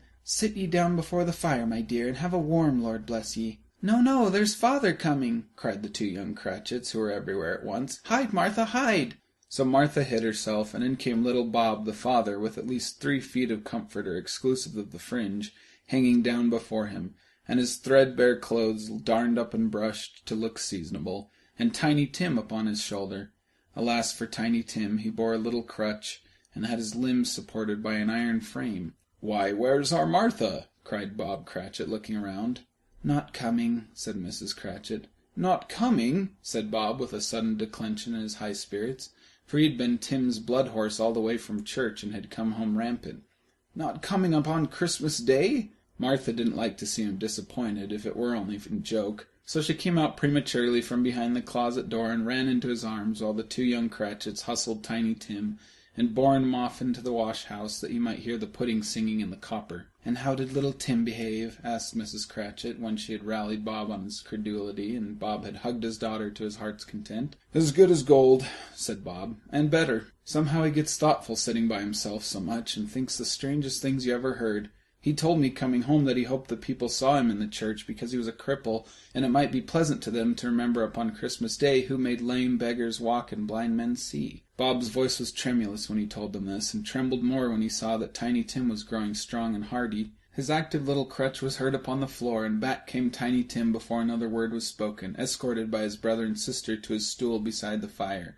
And while Bob, turning up his cuffs, as if, poor fellow, they were capable of being made more shabby, compounded some hot mixture in a jug with gin and lemons, and stirred it round and put it on the hob to simmer, Master Peter and the 2 ubiquitous young Cratchits went to fetch the goose, with which they soon returned in high procession. Such a bustle ensued that you might have thought a goose the rarest of all birds, a feathered phenomenon to which a black swan was a matter of course, and in truth it was something very like it in that house. Mrs. Cratchit made the gravy, ready beforehand in a little saucepan, hissing hot. Master Peter mashed the potatoes with incredible vigor. Miss Belinda sweetened up the apple-sauce. Martha dusted the hot plates, and Bob took Tiny Tim beside him in a tiny corner at the table. The 2 young Cratchits set chairs for everybody, not forgetting themselves, and mounting guard upon their posts, crammed spoons into their mouths, lest they should shriek for goose before their turn came to be helped. At last the dishes were set on, and grace was said. It was succeeded by a breathless pause, as Mrs. Cratchit, looking slowly all along the carving-knife, prepared to plunge it into the breast, but when she did, and when the long-expected gush of stuffing issued forth, One murmur of delight arose all round the board, and even Tiny Tim, excited by the two young Cratchits, beat on the table with the handle of his knife, and feebly cried, "Hurrah!" There never was such a goose. Bob said he didn't believe there ever was such a goose cooked. Its tenderness and flavour, size and cheapness were the themes of universal admiration. Eked out by the applesauce and mashed potatoes, it was a sufficient dinner for the whole family. Indeed, as Mrs. Cratchit said with a great delight, surveying one small atom of a bone upon the dish, they hadn't ate it all at last. Yet every one had had enough, and the youngest Cratchits in particular were stepped in sage and onion to the eyebrows. But now the plates being changed by Miss Belinda, Mrs. Cratchit left the room alone, too nervous to bear witnesses, to take the pudding up and bring it in. Suppose it should not be done enough? Suppose it should break in turning out? Suppose somebody should have gone over the wall of the backyard and stolen it while they were merry with the goose? A supposition at which the two young Cratchits became livid. All sorts of horrors were supposed. Hallo! A great deal of steam. The pudding was out of the copper. A smell like a washing day. That was the cloth. A smell like an eating-house, and a pastry-cook's next door to each other, with a laundress's next door to that. That was the pudding. In half a minute Mrs. Cratchit entered, flushed but smiling proudly with the pudding, like a speckled cannon-ball, so hard and firm, blazing in half a quartern of ignited brandy, and bedight with Christmas holly stuck into the top. Oh, a wonderful pudding! Bob Cratchit said, and calmly too, that he regarded it as the greatest success achieved by Mrs. Cratchit since their marriage. Mrs. Cratchit said that now the weight was off her mind, she would confess she had her doubts about the quantity of flour. Everybody had something to say about it, but nobody said or thought it was at all a small pudding for a large family. It would have been flat heresy to do so. Any Cratchit would have blushed to hint at such a thing. At last the dinner was all done, the cloth was cleared, the hearth swept, and the fire made up. The compound in the jug being tasted and considered perfect, apples and oranges were put upon the table, and a shovelful of chestnuts on the fire. Then all the Cratchit family drew round the hearth, in what Bob Cratchit called a circle, meaning half a one, and at Bob Cratchit's elbow stood the family display of glass, 2 tumblers and a custard cup without a handle. These held the hot stuff from the jug, however, as well as golden goblets would have done, and Bob served it out with beaming looks, while the chestnuts on the fire sputtered and crackled noisily. Then Bob proposed, "A Merry Christmas to us all, my dears. God bless us," which all the family re-echoed. "God bless us, every one," said Tiny Tim, the last of all. He sat very close to his father's side upon his little stool. Bob held his withered little hand in this, as if he loved the child, and wished to keep him by his side, and dreaded that he might be taken from him. "Spirit," said Scrooge, with an interest he had never felt before, "tell me if Tiny Tim will live." "I see a vacant seat," replied the ghost, "in the poor chimney corner, and a crutch without an owner, carefully preserved. If these shadows remain unaltered by the future, the child will die." "No, no," said Scrooge. "Oh, no, kind spirit, say he will be spared." "If these shadows remain unaltered by the future, none other of my race," returned the ghost, "will find him here. What then? If ye be like to die, ye had better do it, and decrease the surplus population." Scrooge hung his head to hear his own words quoted by the spirit, and was overcome with penitence and grief.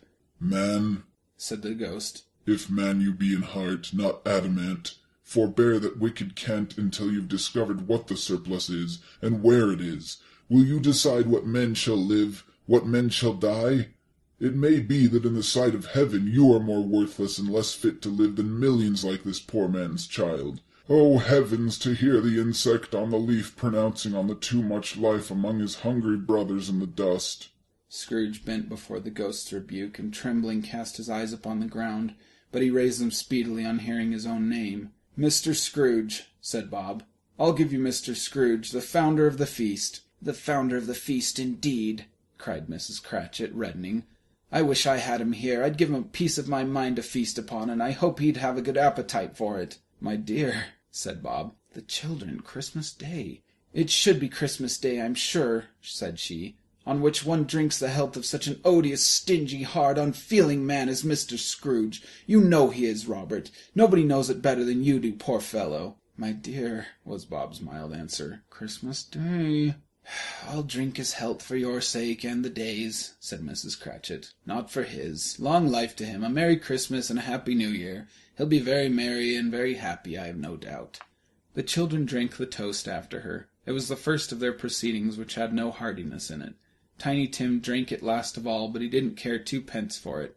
Scrooge was the ogre of the family. The mention of his name cast a dark shadow on the party, which was not dispelled for full 5 minutes. After it had passed away, they were 10 times merrier than before, from the mere relief of Scrooge the Baleful being done with. Bob Cratchit told them how he had a situation in his eye for Master Peter, which would bring in, if obtained, full 5 and 6 weekly. The 2 young Cratchits laughed tremendously at the idea of Peter's being a man of business, and Peter himself looked thoughtfully at the fire from between his collars, as if he were deliberating what particular investments he should favour when he came into the receipt of that bewildering income. Martha, who was a poor apprentice at a milliner's, then told them what kind of work she had to do, and how many hours she worked at a stretch, and how she meant to lie abed tomorrow morning for a good long rest, tomorrow being a holiday she passed at home. Also how she had seen a countess and a lord some days before, and how the lord was much about as tall as Peter, at which Peter pulled up his collars so high that you couldn't have seen his head if you had been there. All this time the chestnuts and the jug went round, and by they had a song about a lost child travelling in the snow, from Tiny Tim, who had a plaintive little voice, and sang it very well indeed. There was nothing of high mark in this. They were not a handsome family. They were not well dressed. Their shoes were far from being waterproof. Their clothes were scanty, and Peter might have known, and very likely did, the inside of a pawnbroker's. But they were happy, grateful, pleased with one another, and contented with the time, and when they faded, and looked happier yet in the bright sprinklings of the spirit's torch at parting, Scrooge had set his eye upon them, and especially on Tiny Tim, until the last. By this time it was getting dark, and snowing pretty heavily, and as Scrooge and the spirit went along the streets, the brightness of the roaring fires in kitchens, parlours, and all sorts of rooms was wonderful. Here the flickering of the blaze showed preparations for a cosy dinner, with hot plates baking through and through before the fire, and deep red curtains ready to be drawn to shut out cold and darkness. There all the children of the house were running out into the snow to meet their married sisters, brothers, cousins, uncles, aunts, and to be the first to greet them. Here again were shadows on the window blind of guests assembling, and there was a group of handsome girls, all hooded and fur-booted, and all chattering at once, tripped lightly off to some near neighbour's house, where, woe upon the single man who saw them enter, artful witches, well they knew it, in a glow. But if you had judged from the numbers of people on their way to friendly gatherings, you might have thought that no one was at home to give them welcome when they got there, instead of every house expecting company, and piling up its fires half chimney high. Blessings on it, how the ghost exulted! How it bared its breadth of breast, and opened its capacious palm, and floated on, outpouring with a generous hand, its bright and harmless mirth on everything within its reach. The very lamplighter, who ran on before dotting the dusky street with specks of light, and who was dressed to spend the evening somewhere, laughed out loudly as the spirit passed, though little kenned the lamplighter that he had any company but Christmas. And now, without a word of warning from the ghost, they stood upon a bleak and desert moor, where monstrous masses of rude stone were cast about, as though it were the burial place of giants, and water spread itself wheresoever it listed, or would have done so, but for the frost that held it prisoner, and nothing grew but moss and furze, and coarse rank grass. Down in the west the setting sun had left a streak of fiery red, which glared upon the desolation for an instant, like a sullen eye, and frowning lower yet, was lost in the thick gloom of darkest night. "What place is this?" asked Scrooge. "A place where miners live who labor in the bowels of the earth," returned the spirit. "But they know me, see?" A light shone from the window of a hut, and swiftly they advanced towards it. Passing through the wall of mud and stone, they found a cheerful company assembled round a glowing fire, an old man and women with their children and their children's children, and another generation beyond that, all decked out gaily in their holiday attire. The old man, in a voice that seldom rose above the howling of the wind upon the barren waste, was singing them a Christmas song. It had been a very old song when he was a boy, and from time to time they all joined in the chorus. So surely as they raised their voices, the old man got quite blithe and loud, and so surely as they stopped, his vigour sank again. The spirit did not tarry here, but bade Scrooge hold his robe, and passed on above the moor, sped whither? Not to sea! To sea! To Scrooge's horror, looking back, he saw the last of the land, a frightful range of rocks behind them, and his ears were deafened by the thundering of water as it rolled and roared and raged among the dreadful caverns it had worn, and fiercely tried to undermine the earth. Built upon a dismal reef of sunken rocks, some league or so from shore, on which the waters chafed and dashed the wild year through, there stood a solitary lighthouse. Great heaps of seaweed clung to its base, and storm birds, born of the wind one might suppose, as seaweed of the water, rose and fell about it like the waves they skimmed. But even here 2 men who watched the light had made a fire that through the loophole in the thick stone wall shed out a ray of brightness on the awful sea. Joining their horny hands over the rough table at which they sat, they wished each other Merry Christmas in their can of grog, and one of them, the elder too, with his face all damaged and scarred with hard weather, as the figurehead of an old ship might be, struck up a sturdy song that was like a gale in itself. Again the ghost sped on, above the black and heaving sea, on, until being far away, as he told Scrooge, from any shore, they lighted on a ship. They stood beside the helmsman at the wheel, the lookout in the bow, the officers who had held the watch. Dark, ghostly figures in their several stations, but every man among them hummed a Christmas tune, or had a Christmas thought, or spoke below his breath to his companion of some bygone Christmas day, with homeward hopes belonging to it.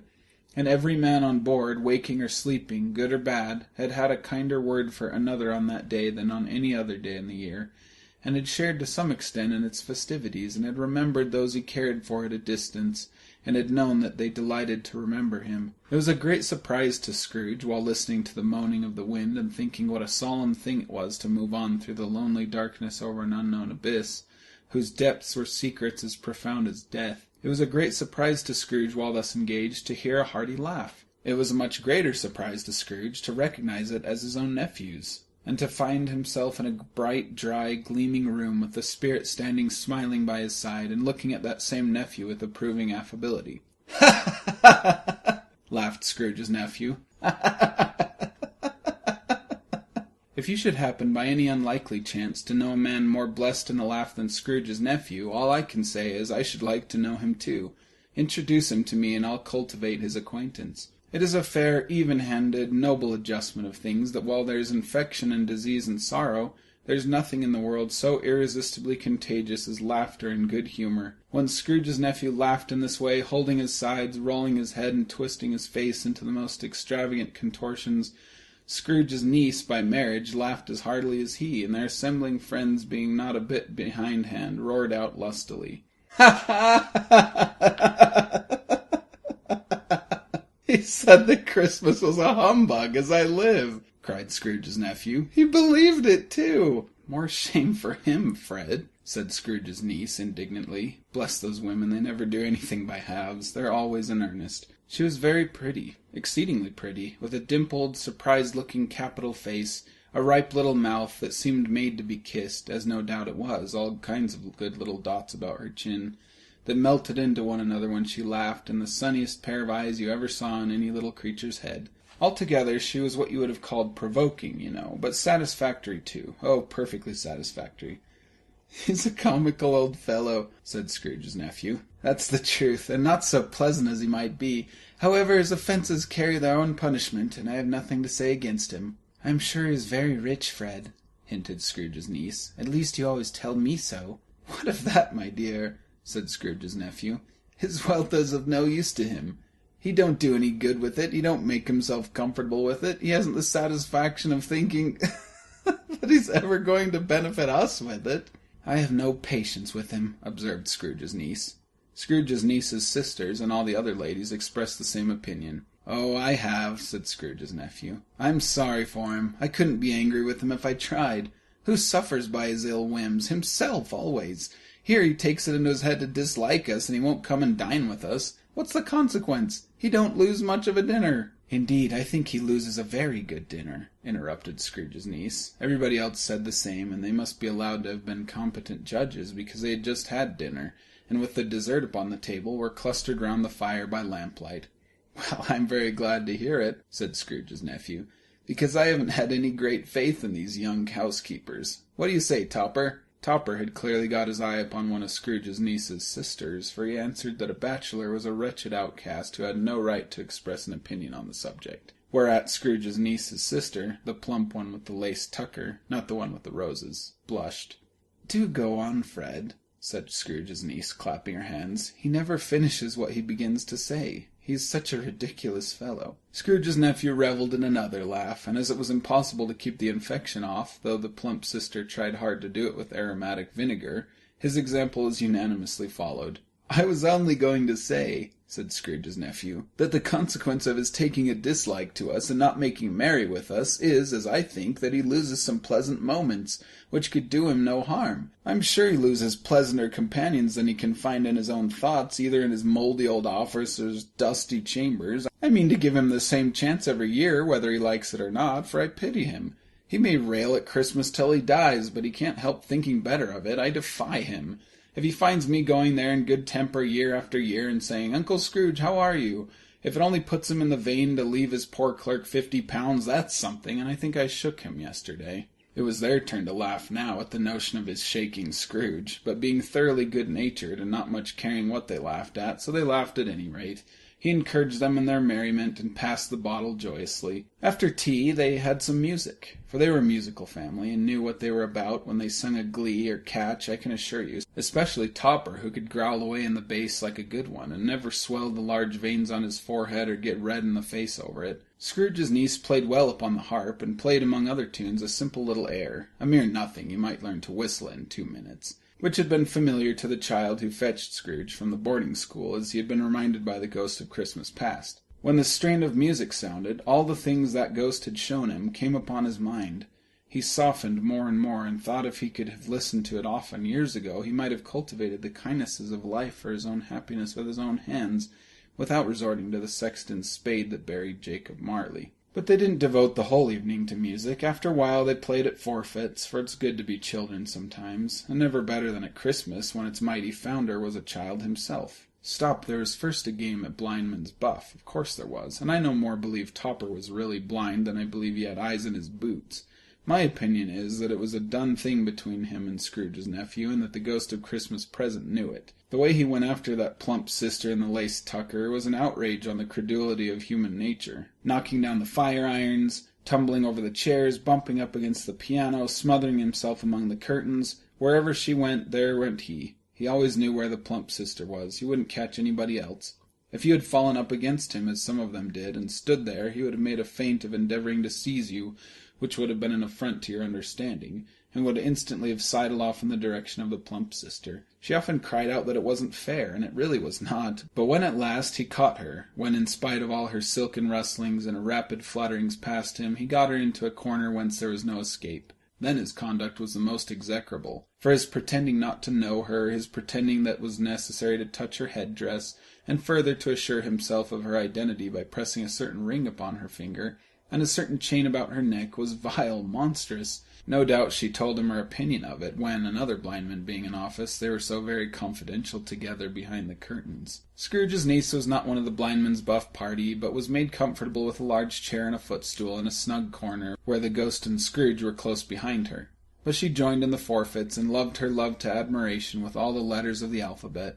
Likewise, at the game of how, when, and where, she was very great, and to the secret joy of Scrooge's nephew, beat her sisters hollow, though they were sharp girls too, as Topper could have told you.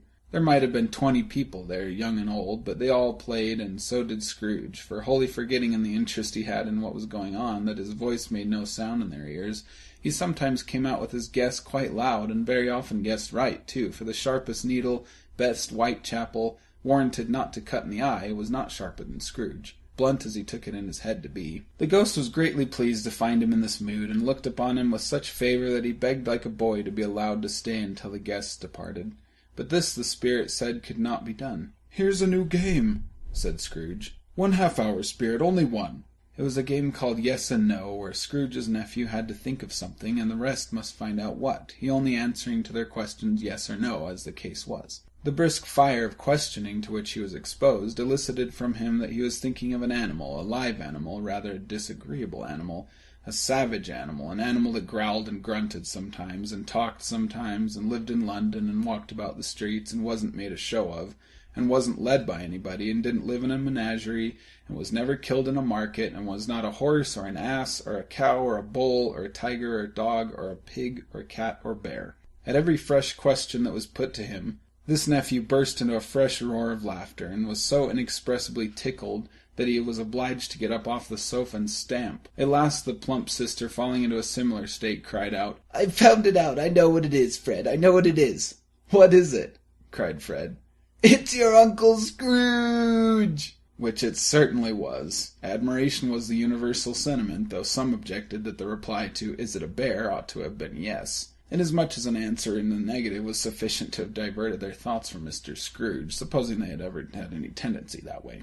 "He's given us plenty of merriment, I'm sure," said Fred, "and it would be ungrateful not to drink to his health. Here's a glass of mulled wine ready to our hand at the moment, and I say, Uncle Scrooge." Well, Uncle Scrooge, they cried. "A Merry Christmas and a Happy New Year to the old man, whatever he is," said Scrooge's nephew. "He wouldn't take it from me, but may he have it nevertheless. Uncle Scrooge!" Uncle Scrooge had imperceptibly become so gay and light of heart that he would have pledged the unconscious company in return and thanked them in an inaudible speech if the ghost had given him time. But the whole scene passed off in the breath of the last words spoken by his nephew, and he and the spirit were again upon their travels. Much they saw, and far they went, and many homes they visited, but always with a happy end. The spirit stood beside sick beds, and they were cheerful; on foreign lands, and they were close at home; by struggling men, and they were patient in their greater hope; by poverty, and it was rich; in almshouse, hospital, and jail; in misery's every refuge, where vain man in his little brief authority had not made fast the door and barred the spirit out, he left his blessing, and taught Scrooge his precepts. It was a long night, if it were only a night, but Scrooge had his doubts of this, because the Christmas holidays appeared to be condensed into the space of time they passed together. It was strange, too, that while Scrooge remained unaltered in his outward form, the ghost grew older, clearly older. Scrooge had observed this change, but never spoke of it, until they left a children's 12th night party, when, looking at the spirit as they stood together in an open place, he noticed that its hair was grey. "Are spirits' lives so short?" asked Scrooge. "My life upon this globe is very brief," replied the ghost. "It ends tonight." "Tonight?" cried Scrooge. "Tonight at midnight. Hark! The time is drawing near." The chimes were ringing the 11:15 at that moment. "Forgive me if I'm not justified in what I ask," said Scrooge, looking intently at the spirit's robe, "but I see something strange and not belonging to yourself protruding from your skirts. Is it a foot or a claw?" "It might be a claw, for the flesh there is upon it," was the spirit's sorrowful reply. "Look here." From the foldings of its robe it brought 2 children, wretched, abject, frightful, hideous, miserable. They knelt down at its feet and clung upon the outside of its garment. "Oh, man, look here, look down here," exclaimed the ghost. They were a boy and a girl, yellow, meagre, ragged, scowling, wolfish, but prostrate too in their humility. Where graceful youth should have filled their features out and touched them with its freshest tints, a stale and shriveled hand like that of age had pinched and twisted them and pulled them into shreds. Where angels might have sat enthroned, devils lurked and glared out menacingly. No change, no degradation, no perversion of humanity in any grade, through all the mysteries of wondrous creation, has monsters half so horrible and dread. Scrooge started back, appalled. Having them shown to him in this way, he tried to say they were fine children, but the words choked themselves rather than be parties to a lie of such enormous magnitude. "Spirit, are they yours?" Scrooge could say no more. "They are man's," said the spirit, looking down upon them. "and they cling to me, appealing from their fathers. This boy is ignorance, this girl is want. Beware them both in all of their degree, but most of all beware this boy, for on his brow I see that written which is doom unless the writing be erased. Deny it!" cried the spirit, stretching out its hand towards the city. "Slander those who tell it ye. Admit it for your factitious purposes, and make it worse, and bide the end." "Have they no refuge or resource?" cried Scrooge. "Are there no prisons?" said the spirit, turning on him for the last time with his own words. "Are there no workhouses?" The bell struck 12. Scrooge looked about him for the ghost and saw it not. As the last stroke ceased to vibrate, he remembered the prediction of old Jacob Marley, and lifting up his eyes beheld a solemn phantom, draped and hooded, coming like a mist along the ground towards him. Stave 4. The Last of the Spirits. The phantom slowly, gravely, silently approached. When it came near him, Scrooge bent down upon his knee, for in the very air through which the spirit moved it seemed to scatter gloom and mystery. It was shrouded in a deep black garment which concealed its head, its face, its form, and left nothing of it visible save one outstretched hand. But for this it would have been difficult to detach its figure from the night and separate it from the darkness by which it was surrounded. He felt that it was tall and stately when it came beside him, and that its mysterious presence filled him with a solemn dread. He knew no more, for the spirit neither spoke nor moved. "I am in the presence of the ghost of Christmas yet to come," said Scrooge. The spirit answered not, but pointed downward with its hand. "You are about to show me shadows of the things that have not happened, but will happen in the time before us," Scrooge pursued. "Is that so, spirit?" The upper portion of the garment was contracted for an instant in its folds, as if the spirit had inclined its head. That was the only answer he received. Although well used to ghostly company by this time, Scrooge feared the silent shape so much that his legs trembled beneath him, and he found that he could hardly stand when he prepared to follow it. The spirit paused a moment, as observing his condition and giving him time to recover. But Scrooge was all the worse for this. It thrilled him with a vague, uncertain horror to know that behind the dusky shroud there were ghostly eyes intently fixed upon him, while he, though he stretched his own to the utmost, could see nothing but a spectral hand and one great heap of black. "Ghost of the future," he exclaimed, "I fear you more than any spectre I have seen. But as I know your promise is to do me good, and as I hope to live to be another man from what I was, I am prepared to bear you company, and do it with a thankful heart. Will you not speak to me?" It gave him no reply. The hand was pointed straight before them. "Lead on," said Scrooge. "Lead on. The night is waning fast, and it is precious time to me, I know. Lead on, spirit." The phantom moved away as it had come towards him. Scrooge followed in the shadow of its dress, which bore him up, he thought, and carried him along. They scarcely seemed to enter the city, for the city rather seemed to spring up about them, and encompass them of its own act. But there they were in the heart of it, on 'change amongst the merchants, who hurried up and down, and chinked the money in their pockets, and conversed in groups, and looked at their watches, and trifled thoughtfully with their great gold seals, and so forth, as Scrooge had seen them often. The spirit stopped beside one little knot of businessmen. Observing that the hand was pointed to them, Scrooge advanced to listen to their talk. "No," said a great fat man with a monstrous chin. "I don't know much about it either way. I only know he's dead." When did he die? Inquired another. "Last night, I believe." Why, what was the matter with him? Asked a third, taking a vast quantity of snuff out of a very large snuff-box. I thought he'd never die. "God knows," said the first with a yawn. "What has he done with his money?" Asked a red-faced gentleman with a pendulous excrescence on the end of his nose that shook like the gills of a turkey-cock. "I haven't heard," said the man with the large chin, yawning again. "He left it to his company, perhaps. He hasn't left it to me, that's all I know." This pleasantry was received with a general laugh. "It's likely to be a very cheap funeral," said the same speaker. "For upon my life I don't know of anybody to go to it. Suppose we make up a party and volunteer." "I don't mind going if a lunch is provided," observed the gentleman with the excrescence on his nose. "But I must be fed if I make one." Another laugh. "Well, I'm the most disinterested among you, after all," said the first speaker, "for I never wear black gloves, and I never eat lunch. But I'll offer to go if anybody else will. When I come to think of it, I'm not at all sure that I wasn't his most particular friend, for we used to stop and speak whenever we met. Bye-bye."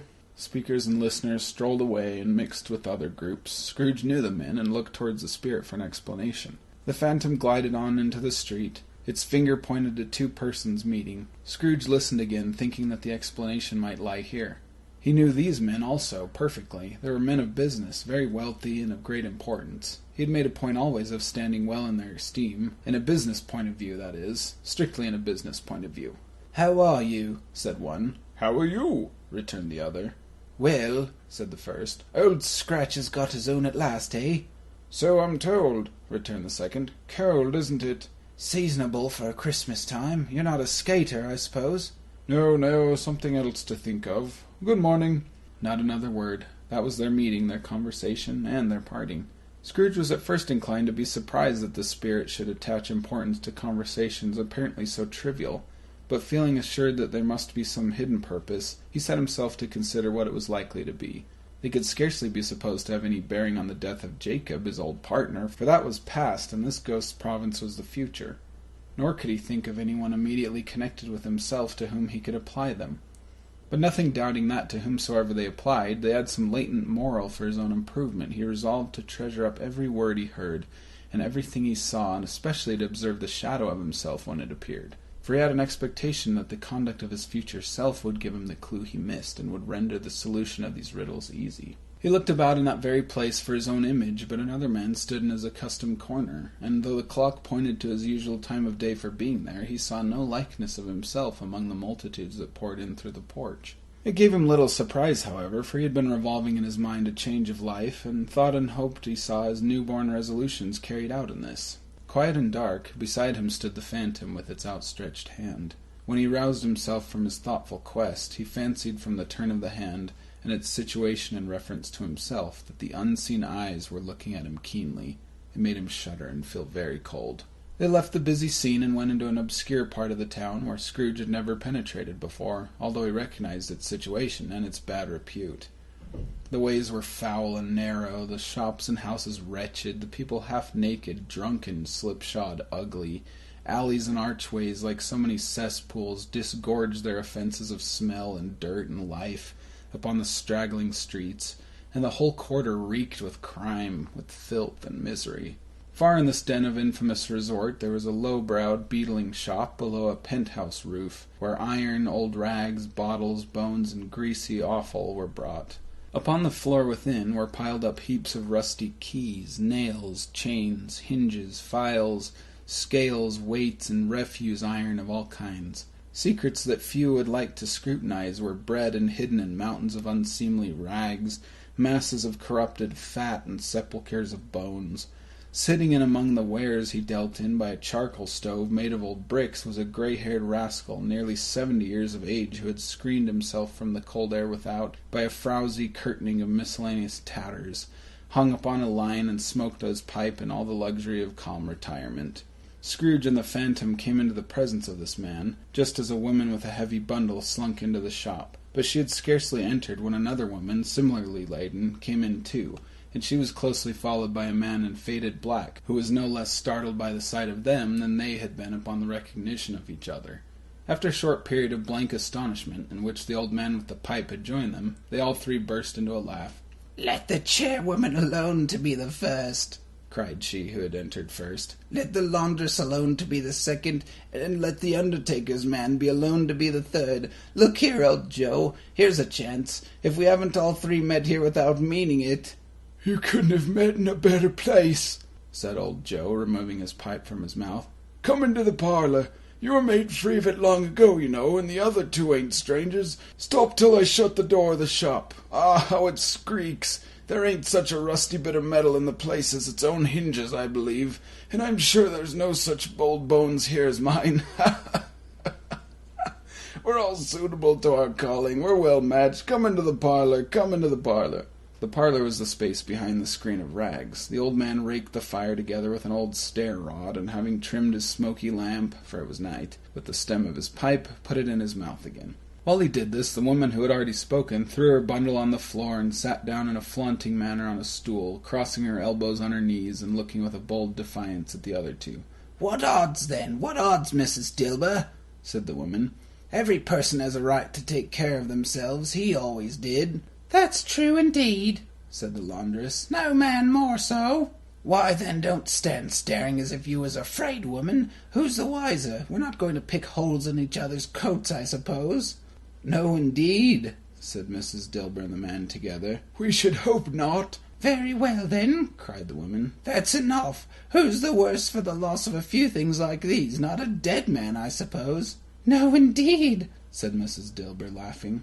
"If he wanted to keep him after he was dead, a wicked old screw," pursued the woman. "Why, wasn't he natural in his lifetime? If he had been, he'd have had somebody to look after him when he was struck with death, instead of lying gasping out his last there, alone by himself." "It's the truest word that ever was spoke," said Mrs. Dilber. "It's a judgment on him." "I wish it was a little heavier one," replied the woman. "And it should have been, you may depend on it, if I could have laid my hands on anything else. Open that bundle, old Joe, and let me know the value of it. Speak out plain. I'm not afraid to be the first, nor afraid for them to see it. We know plenty well that we were helping ourselves before we met here, I believe. It's no sin. Open the bundle, Joe."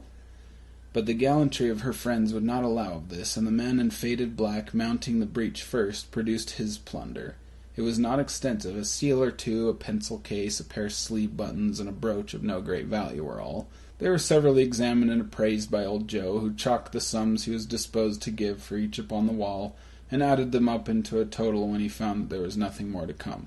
"That's your account," said Joe, "and I wouldn't give another sixpence if I was to be boiled for not doing it. Who's next?" Mrs. Dilbert was next. Sheets and towels, a little wearing apparel, 2 old-fashioned silver teaspoons, a pair of sugar tongs, and a few boots. Her account was stated on the wall in the same manner. "I always give too much to ladies. It's a weakness of mine, and that's the way I ruin myself," said old Joe. "That's your account. If you asked me for another penny and made it an open question, I'd repent of being so liberal and knock off half a crown." "And now undo my bundle, Joe," said the first woman. Joe went down on his knees for the greater convenience of opening it, and having unfastened a great many knots, dragged out a large and heavy roll of some dark stuff. "What do you call this?" said Joe. "Bed curtains." "Ah," returned the woman, laughing and leaning forward on her crossed arms. "Bed curtains!" "You don't mean to say you took 'em down, rings and all, with him lying there?" said Joe. "Yes, I do," replied the woman. "Why not?" "You were born to make your fortune," said Joe, "and you'll certainly do it." "I certainly shan't hold my hand when I can get anything in it by reaching it out for the sake of such a man as he was, I promise you, Joe," returned the woman coolly. "Don't drop that oil upon the blankets now." "His blankets?" asked Joe. "Whose else's, do you think?" replied the woman. "He isn't likely to take cold without 'em, I dare say." "I hope he didn't die of anything catching, eh?" said old Joe, stopping in his work and looking up. "Don't you be afraid of that," returned the woman. "I ain't so fond of his company that I'd loiter about him for such things, if he did. Ah, you may look through that shirt till your eyes ache, but you won't find a hole in it nor a threadbare place. It's the best he had, and a fine one too. They'd have wasted it if it hadn't been for me." "What do you call wasting of it?" asked old Joe. "Putting it on him to be buried in, to be sure," replied the woman with a laugh. "Somebody was fool enough to do it, but I took it off again. If calico ain't good enough for such a purpose, it isn't good enough for anything. It's quite as becoming to the body. He can't look uglier than he did in that one." Scrooge listened to this dialogue in horror. As they sat grouped about their spoil in the scanty light afforded by the old man's lamp, he viewed them with a detestation and disgust which could hardly have been greater, although they had been obscene demons marketing the corpse itself. Laughed the same woman, when old Joe, producing a flannel bag with money in it, told out their several gains upon the ground. "This is the end of it, you see. He frightened everyone away from him when he was alive, to profit us when he was dead." "Spirit," said Scrooge, shuddering from head to foot. I see. The case of this unhappy man might be my own. My life tends that way now. Merciful heaven, what is this?" He recoiled in terror, for the scene had changed, and now he almost touched a bed, a bare, uncurtained bed, on which, beneath a ragged sheet, there lay a something covered up, which, though it was dumb, announced itself in awful language. The room was very dark, too dark to be observed with any accuracy, though Scrooge glanced round it in obedience to a secret impulse, anxious to know what kind of room it was. A pale light, rising in the outer air, fell straight upon the bed, and on it, plundered and bereft, unwatched, unwept, uncared for, was the body of this man. Scrooge glanced towards the phantom. Its steady hand was pointed to the head. The cover was so carelessly adjusted that the slightest raising of it, the motion of a finger upon Scrooge's part, would have disclosed the face. He thought of it, felt how easy it would be to do, and longed to do it, but had no more power to withdraw the veil than to dismiss the spectre at his side. O cold, cold, rigid, dreadful death, set up thine altar here, and dress it with such terrors as thou hast at thy command, for this is thy dominion. But of the loved, revered, and honoured head thou canst not turn one hair to thy dread purposes, or make one feature odious. It is not that the hand is heavy, and will fall down when released. It is not that the heart and pulse are still, but that the hand was open, generous and true, the heart brave, warm, and tender, and the pulse a man's. Strike, Shadow, strike, and see his good deeds springing from the wound to sow the world with life immortal." No voice pronounced these words in Scrooge's ears, and yet he heard them when he looked upon the bed. He thought if this man could be raised up now, what would be his foremost thoughts? Avarice, hard-dealing, griping cares? They have brought him to a rich end, truly. He lay in the dark, empty house with not a man, a woman, or a child to say he was kind to me in this or that, or for the memory of one kind word I will be kind to him. A cat was tearing at the door, and there were sounds of gnawing rats beneath the hearthstone. What they wanted in the room of death, and why they were so restless and disturbed, Scrooge did not dare to think. "Spirit," he said, "this is a fearful place. In leaving it I shall not leave its lesson, trust me. Let us go." Still the ghost pointed with an unmoved finger to the head. "I understand you," Scrooge returned, "and I would do it if I could, but I have not the power, Spirit. I have not the power." Again it seemed to look upon him. "If there is any person in the town who feels emotion caused by this man's death," said Scrooge, quite agonized, "show that person to me, Spirit, I beseech you." The phantom spread its dark robe before him for a moment like a wing, and withdrawing it revealed a room by daylight where a mother and her children were. She was expecting someone, and with anxious eagerness, for she walked up and down the room, started at every sound, looked out from the window, glanced at the clock, tried but in vain to work with her needle, and could hardly bear the voices of the children in their play. At length the long-expected knock was heard. She hurried to the door and met her husband, a man whose face was careworn and depressed, though he was young. There was a remarkable expression in it now, a kind of serious delight of which he felt ashamed and which he struggled to repress. He sat down to the dinner that had been hoarding for him by the fire, and when she asked him faintly what news, which was not until after a long silence, he appeared embarrassed how to answer. "Is it good," she said, "or bad?" to help him. "Bad," he answered. "We are quite ruined?" "No, there's hope yet, Caroline." "If he relents," she said, amazed. "There is. Nothing is past hope if such a miracle has happened." "He's past relenting," said her husband. "He's dead." She was a mild and patient creature if her face spoke truth, but she was thankful in her soul to hear it, and she said so with clasped hands. She prayed forgiveness the next moment, and was sorry, but the first was the emotion of her heart. "What the half-drunken woman whom I told you of last night said to me when I tried to see him and obtain a week's delay, and what I thought was a mere excuse to avoid me, turns out to have been quite true. He was not only very ill, but dying then." "To whom will our debt be transferred?" "I don't know, but before that time we shall be ready with the money, and even though we were not, it would be bad fortune indeed to find so merciless a creditor and his successor. We may sleep tonight with light hearts, Caroline." Yes, soften it as they would, their hearts were lighter. The children's faces hushed and clustered round to hear what they so little understood, were brighter, and it was a happier house for this man's death. The only emotion that the ghost could show him, caused by the event, was one of pleasure. "Let me see some tenderness connected with a death," said Scrooge, "or that dark chamber spirit which we left just now will be forever present to me." The ghost conducted him through several streets familiar to his feet, and as they went along Scrooge looked here and there to find himself, but nowhere was he to be seen. They entered poor Bob Cratchit's house, the dwelling he had visited before, and found the mother and the children seated round the fire. Quiet, very quiet. The noisy little Cratchits were as still as statues in one corner, and sat looking up at Peter, who had a book before him. The mother and her daughters were engaged in sewing, but surely they were very quiet. "And he took a child and set him in the midst of them." Where had Scrooge heard those words? He had not dreamed them. The boy must have read them out as he and the spirit crossed the threshold. Why did he not go on? The mother laid her work upon the table and put her hand up to her face. "The color hurts my eyes," she said. The color? Ah, poor Tiny Tim. "They're better now again," said Cratchit's wife.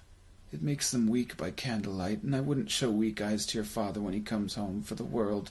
It must be near his time. Past it, rather," Peter answered, shutting up his book. "But I think he's walked a little slower than he used these few last evenings, mother." They were very quiet again. At last she said, and in a steady, cheerful voice that only faltered once, "I have known him walk with Tiny Tim upon his shoulder very fast indeed." "And so have I," cried Peter. "Often." "And so have I," exclaimed another. So had all. "But he was very light to carry," she resumed, intent upon her work. "And his father loved him so that it was no trouble, no trouble. And there's your father at the door." She hurried out to meet him, and little Bob and his comforter, he had need of it, poor fellow, came in. His tea was ready for him on the hob, and they all tried who should help him to it most. Then the 2 young Cratchits got up on his knees and laid each child a little cheek against his face, as if they said, "Don't mind it, father, don't be grieved." Bob was very cheerful with them, and spoke pleasantly to all the family. He looked at the work upon the table, and praised the industry and speed of Mrs. Cratchit and the girls. They would be done long before Sunday, he said. "Sunday? You went today, then, Robert?" said his wife. "Yes, my dear," returned Bob. "I wish you could have gone. It would have done you good to see how green a place it is. But you'll see it often. I promised him that I would walk there on a Sunday." "My little child," cried Bob. "My little child." He broke down all at once. He couldn't help it. If he could have helped it, he and his child would have been farther apart perhaps than they were. He left the room and went upstairs into the room above, which was lighted cheerfully and hung with Christmas. There was a chair set close beside the child, and there were signs of someone having been there lately. Poor Bob sat down on it, and when he had thought a little and composed himself, he kissed the little face. He was reconciled to what had happened, and went down again quite happily. They drew about the fire and talked, the girls and mother working still. Bob told them of the extraordinary kindness of Mr. Scrooge's nephew, whom he had scarcely seen but once, and who, meeting him in the street that day, and seeing that he looked just a little down, you know, said Bob, inquired what had happened to distress him. "On which," said Bob, "for he's the pleasantest spoken gentleman you ever heard, I told him, 'I'm heartily sorry for it, Mr. Cratchit,' he said, 'and heartily sorry for your good wife.' By the by, how he ever knew that, I don't know." "Knew what, my dear?" "Why, that you were a good wife," replied Bob. "Everybody knows that," said Peter. "Very well observed, my boy," cried Bob. "I hope they do. Heartily sorry," he said, "for your good wife. If I can be of service to you in any way," he said, giving me his card, "that's where I live. Pray come to me." "Now it wasn't," cried Bob, "for the sake of anything he might be able to do for us, so much as for his kind way that this was quite delightful. It really seemed as if he had known our Tiny Tim and felt with us." "I'm sure he's a good soul," said Mrs. Cratchit. "You would be suitor of it, my dear," returned Bob. "If you saw and spoke to him, I shouldn't be at all surprised, mark what I say, if he got Peter a better situation." "Only hear that, Peter," said Mrs. Cratchit. "And then," cried one of the girls, "Peter will be keeping company with someone and setting up for himself." "Get along with you," retorted Peter, grinning. "It's just as likely as not," said Bob. "One of these days, though there's plenty of time for that, my dear. But however and whenever we part from another, I'm sure we shall none of us forget poor Tiny Tim. Shall we, or on this first parting that there was among us?" Never, father, cried they all. "And I know," said Bob, "I know, my dears, that when we collect how patient and how mild he was, although he was a little child, we shall not quarrel easily among ourselves and forget poor Tiny Tim in doing it." "No, never, father." "No, never, father." "I'm very happy," said little Bob. "I'm very happy." Mrs. Cratchit kissed him, and his daughters kissed him, and the 2 young Cratchits kissed him, and Peter and himself shook hands. Spirit of Tiny Tim, thy childish essence was from God. "Spectre," said Scrooge, "something informs me that our parting moment is at hand. I know it, but I know not how. Tell me what man that was whom we saw lying dead." The ghost of Christmas yet to come conveyed him, as before, though at a different time, he thought. Indeed, there seemed no order in these latter visions, save that they were in the future, into the resorts of business men, but showed him not himself. Indeed, the spirit did not stay for anything, but went straight on, as to the end just now desired, until besought by Scrooge to tarry for a moment. "This court," said Scrooge, "through which we hurry now, is where my place of occupation is, and has been for a length of time. I see the house. Let me behold what I shall be in days to come." The spirit stopped. The hand was pointed elsewhere. "The house is yonder," Scrooge exclaimed. "Why do you point away?" The inexorable finger underwent no change. Scrooge hastened to the window of his office and looked in. It was an office still, but not his. The furniture was not the same, and the figure in the chair was not himself. The phantom pointed as before. He joined it once again, and wondering why and whither he had gone, accompanied it until they reached an iron gate. He paused to look round before entering. A churchyard. Here, then, the wretched man whose name he had now to learn lay underneath the ground. It was a worthy place, walled in by houses, overrun by grass and weeds, the growth of vegetation's death, not life, choked up with too much burying, fat with repleted appetite. A worthy place. The spirit stood among the graves and pointed down to one. He advanced towards it, trembling. The phantom was exactly as it had been, but he dreaded that he saw new meaning in its solemn shape. "Before I draw nearer to that stone to which you point," said Scrooge, "answer me one question. Are these the shadows of the things that will be, or are they the shadows of the things that may be only?" Still the ghost pointed downward to the grave by which it stood. "Men's courses will foreshadow certain ends, to which, if persevered in, they must lead," said Scrooge. "But if the courses be departed from, the ends will change. Say it is thus with what you show me." The spirit was immovable as ever. Scrooge crept towards it, trembling as he went, and following the finger, read upon the stone of the neglected grave his own name, Ebenezer Scrooge. "Am I the man who lay upon the bed?" he cried upon his knees. The finger pointed from the grave to him and back again. "No, spirit! Oh, no, no, no!" The finger still was there. "Spirit!" he cried, tight clutching at its robe. "Hear me! I am not the man I was. I will not be the man I must have been but for this intercourse. Why show me this if I am past all hope?" For the first time the hand appeared to shake. "Good spirit," he pursued, as down upon the ground he fell before it, "your nature intercedes for me and pities me. Assure me that I yet may change these shadows you have shown me by an altered life." The kind hand trembled.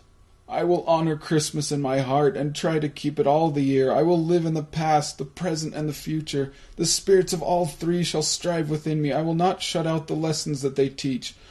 Oh, tell me that I may sponge away the writing on this stone." In his agony he caught the spectral hand. It sought to free itself, but he was strong in his entreaty and detained it. The spirit, stronger yet, repulsed him. Holding up his hands in one last prayer to have his fate reversed, he saw an alteration in the phantom's hood and dress. It shrunk, collapsed, and dwindled down into a bedpost. Stave 5. The End of It. Yes, and the bedpost was his own. The bed was his own, the room was his own, best and happiest of all, the time before him was his own, to make amends in. "I will live in the past, the present, and the future," Scrooge repeated as he scrambled out of bed. "The spirits of all three shall strive within me. Oh, Jacob Marley, heaven and the Christmas time be praised for this. I say it on my knees, old Jacob, on my knees." He was so fluttered and so glowing with his good intentions that his broken voice would scarcely answer to his call. He had been sobbing violently in his conflict with the spirit, and his face was wet with tears. "They are not torn down," cried Scrooge, folding one of his bed curtains in his arms. "They are not torn down, rings and all. They are here. I am here. The shadows of the things that would have been may be dispelled. They will be. I know they will." His hands were busy with his garments all this time, turning them inside out, putting them on upside down, tearing them, mislaying them, making them parties to every kind of extravagance. "I don't know what to do," cried Scrooge, laughing and crying in the same breath, and making a perfect Laocoon of himself with his stockings. "I'm as light as a feather. I'm as happy as an angel. I'm as merry as a schoolboy. I'm as giddy as a drunken man. A Merry Christmas to everybody. A Happy New Year to all the world. Hello here! Whoop! Hello!" He had frisked into the sitting room and was now standing there, perfectly winded. "There's the saucepan that the girl was in," cried Scrooge, starting off again and frisking round the fireplace. "There's the door by which the ghost of Jacob Marley entered. There's the corner where the ghost of Christmas Present sat.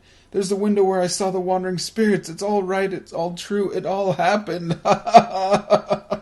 Really, for a man who had been out of practice for so many years, it was a splendid laugh, a most illustrious laugh, the father of a long, long line of brilliant laughs. "I don't know what day of the month it is," said Scrooge. "I don't know how long I've been among the spirits. I don't know anything. I'm quite a baby.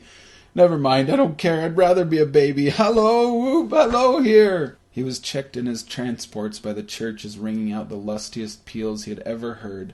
Clash, clang, hammer, ding-dong, bell, bell, dong, ding, hammer, clang, clash. Oh, glorious, glorious! Running to the window, he opened it and put out his head. No fog, no mist, clear, bright, jovial, stirring cold, cold piping for the blood to dance to, golden sunlight, heavenly sky, sweet fresh air, merry bells. Oh, glorious, glorious! "What's today?" cried Scrooge, calling downward to a boy in Sunday clothes, who perhaps had loitered in to look about him.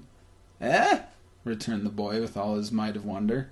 "What's today, my fine fellow?" said Scrooge. "Today?" replied the boy. "Why, Christmas Day."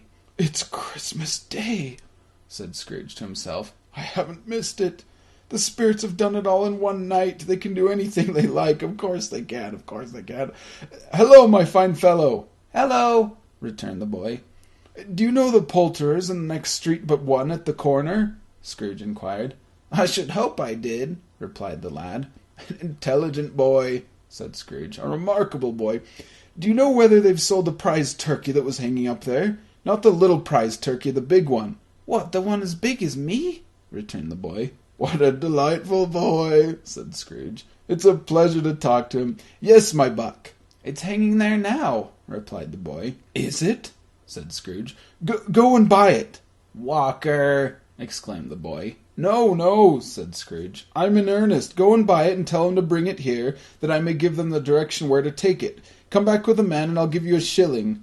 Come back with him in less than 5 minutes and I'll give you half a crown." The boy was off like a shot. He must have had a steady hand at a trigger who could have got a shot off half so fast. "I'll send it to Bob Cratchit's," whispered Scrooge, rubbing his hands and splitting with a laugh.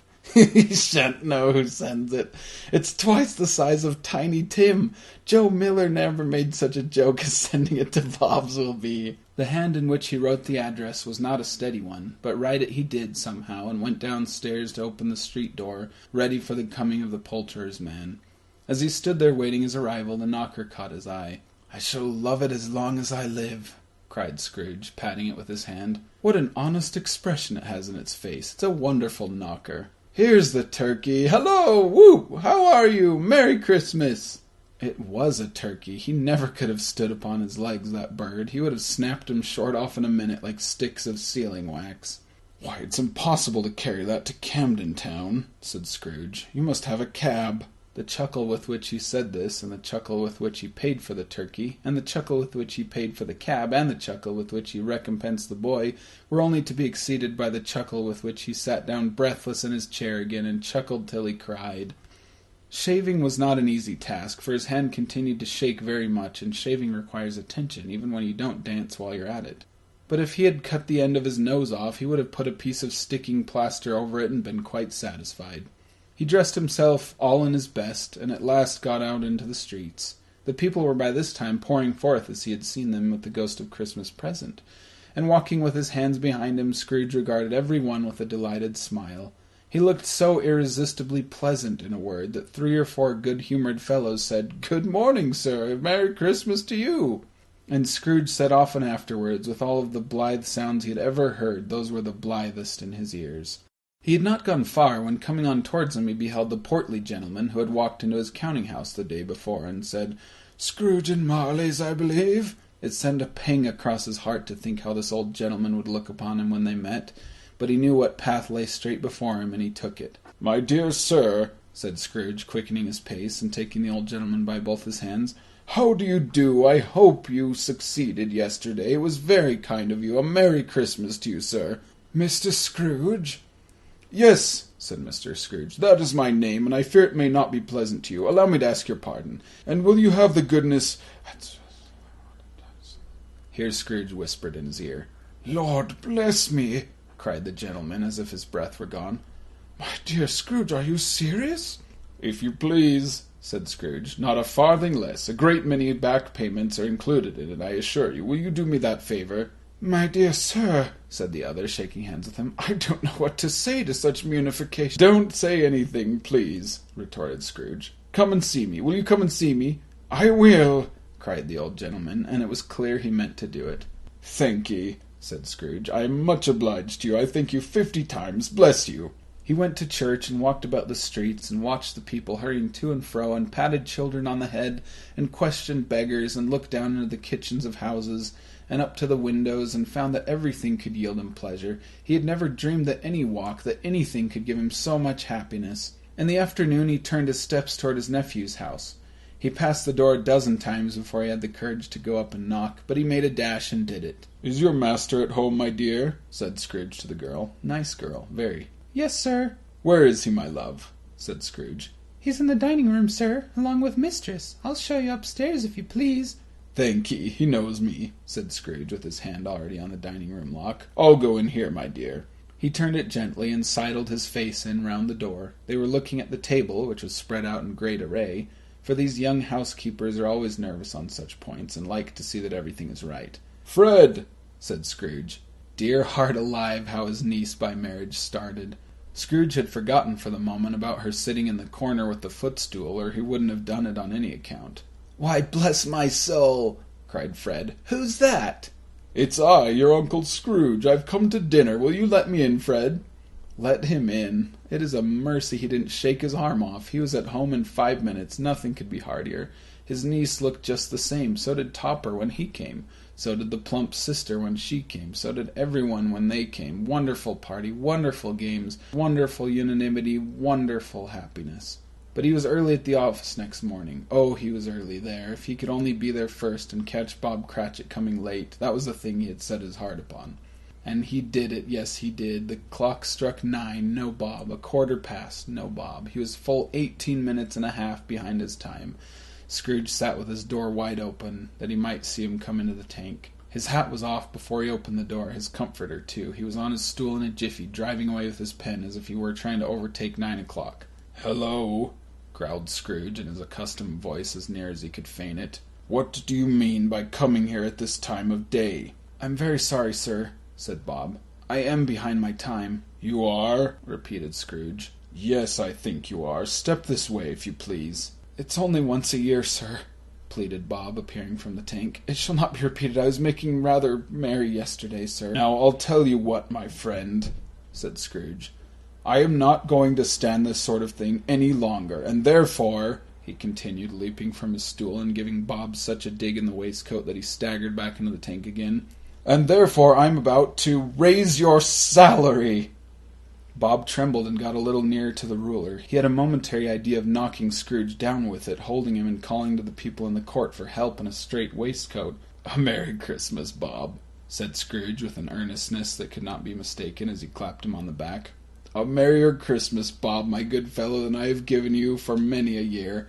I'll raise your salary and endeavour to assist your struggling family, and we will discuss your affairs this very afternoon over a Christmas bowl of smoking bishop, Bob. Make up the fires and buy another coal scuttle before you dot another I, Bob Cratchit." Scrooge was better than his word. He did it all and infinitely more. And to Tiny Tim, who did not die, he was a second father. He became as good a friend, as good a master, and as good a man as the good old city knew, or any other good city, town, or borough in the good old world. Some people laughed to see the alteration in him, but he let them laugh, and little heeded them, for he was wise enough to know that nothing ever happened on this globe for good at which some people did not have their fill of laughter in the outset, and knowing that such as these would be blind anyway, he thought it quite as well that they should wrinkle up their eyes in grins as have the malady in less attractive forms. His own heart laughed, and that was quite enough for him. He had no further intercourse with spirits, but lived upon the total abstinence principle ever afterwards, and it was always said of him that he knew how to keep Christmas well if any man alive possessed the knowledge. May that truly be said of us and all of us. And so, as Tiny Tim observed, God bless us, everyone.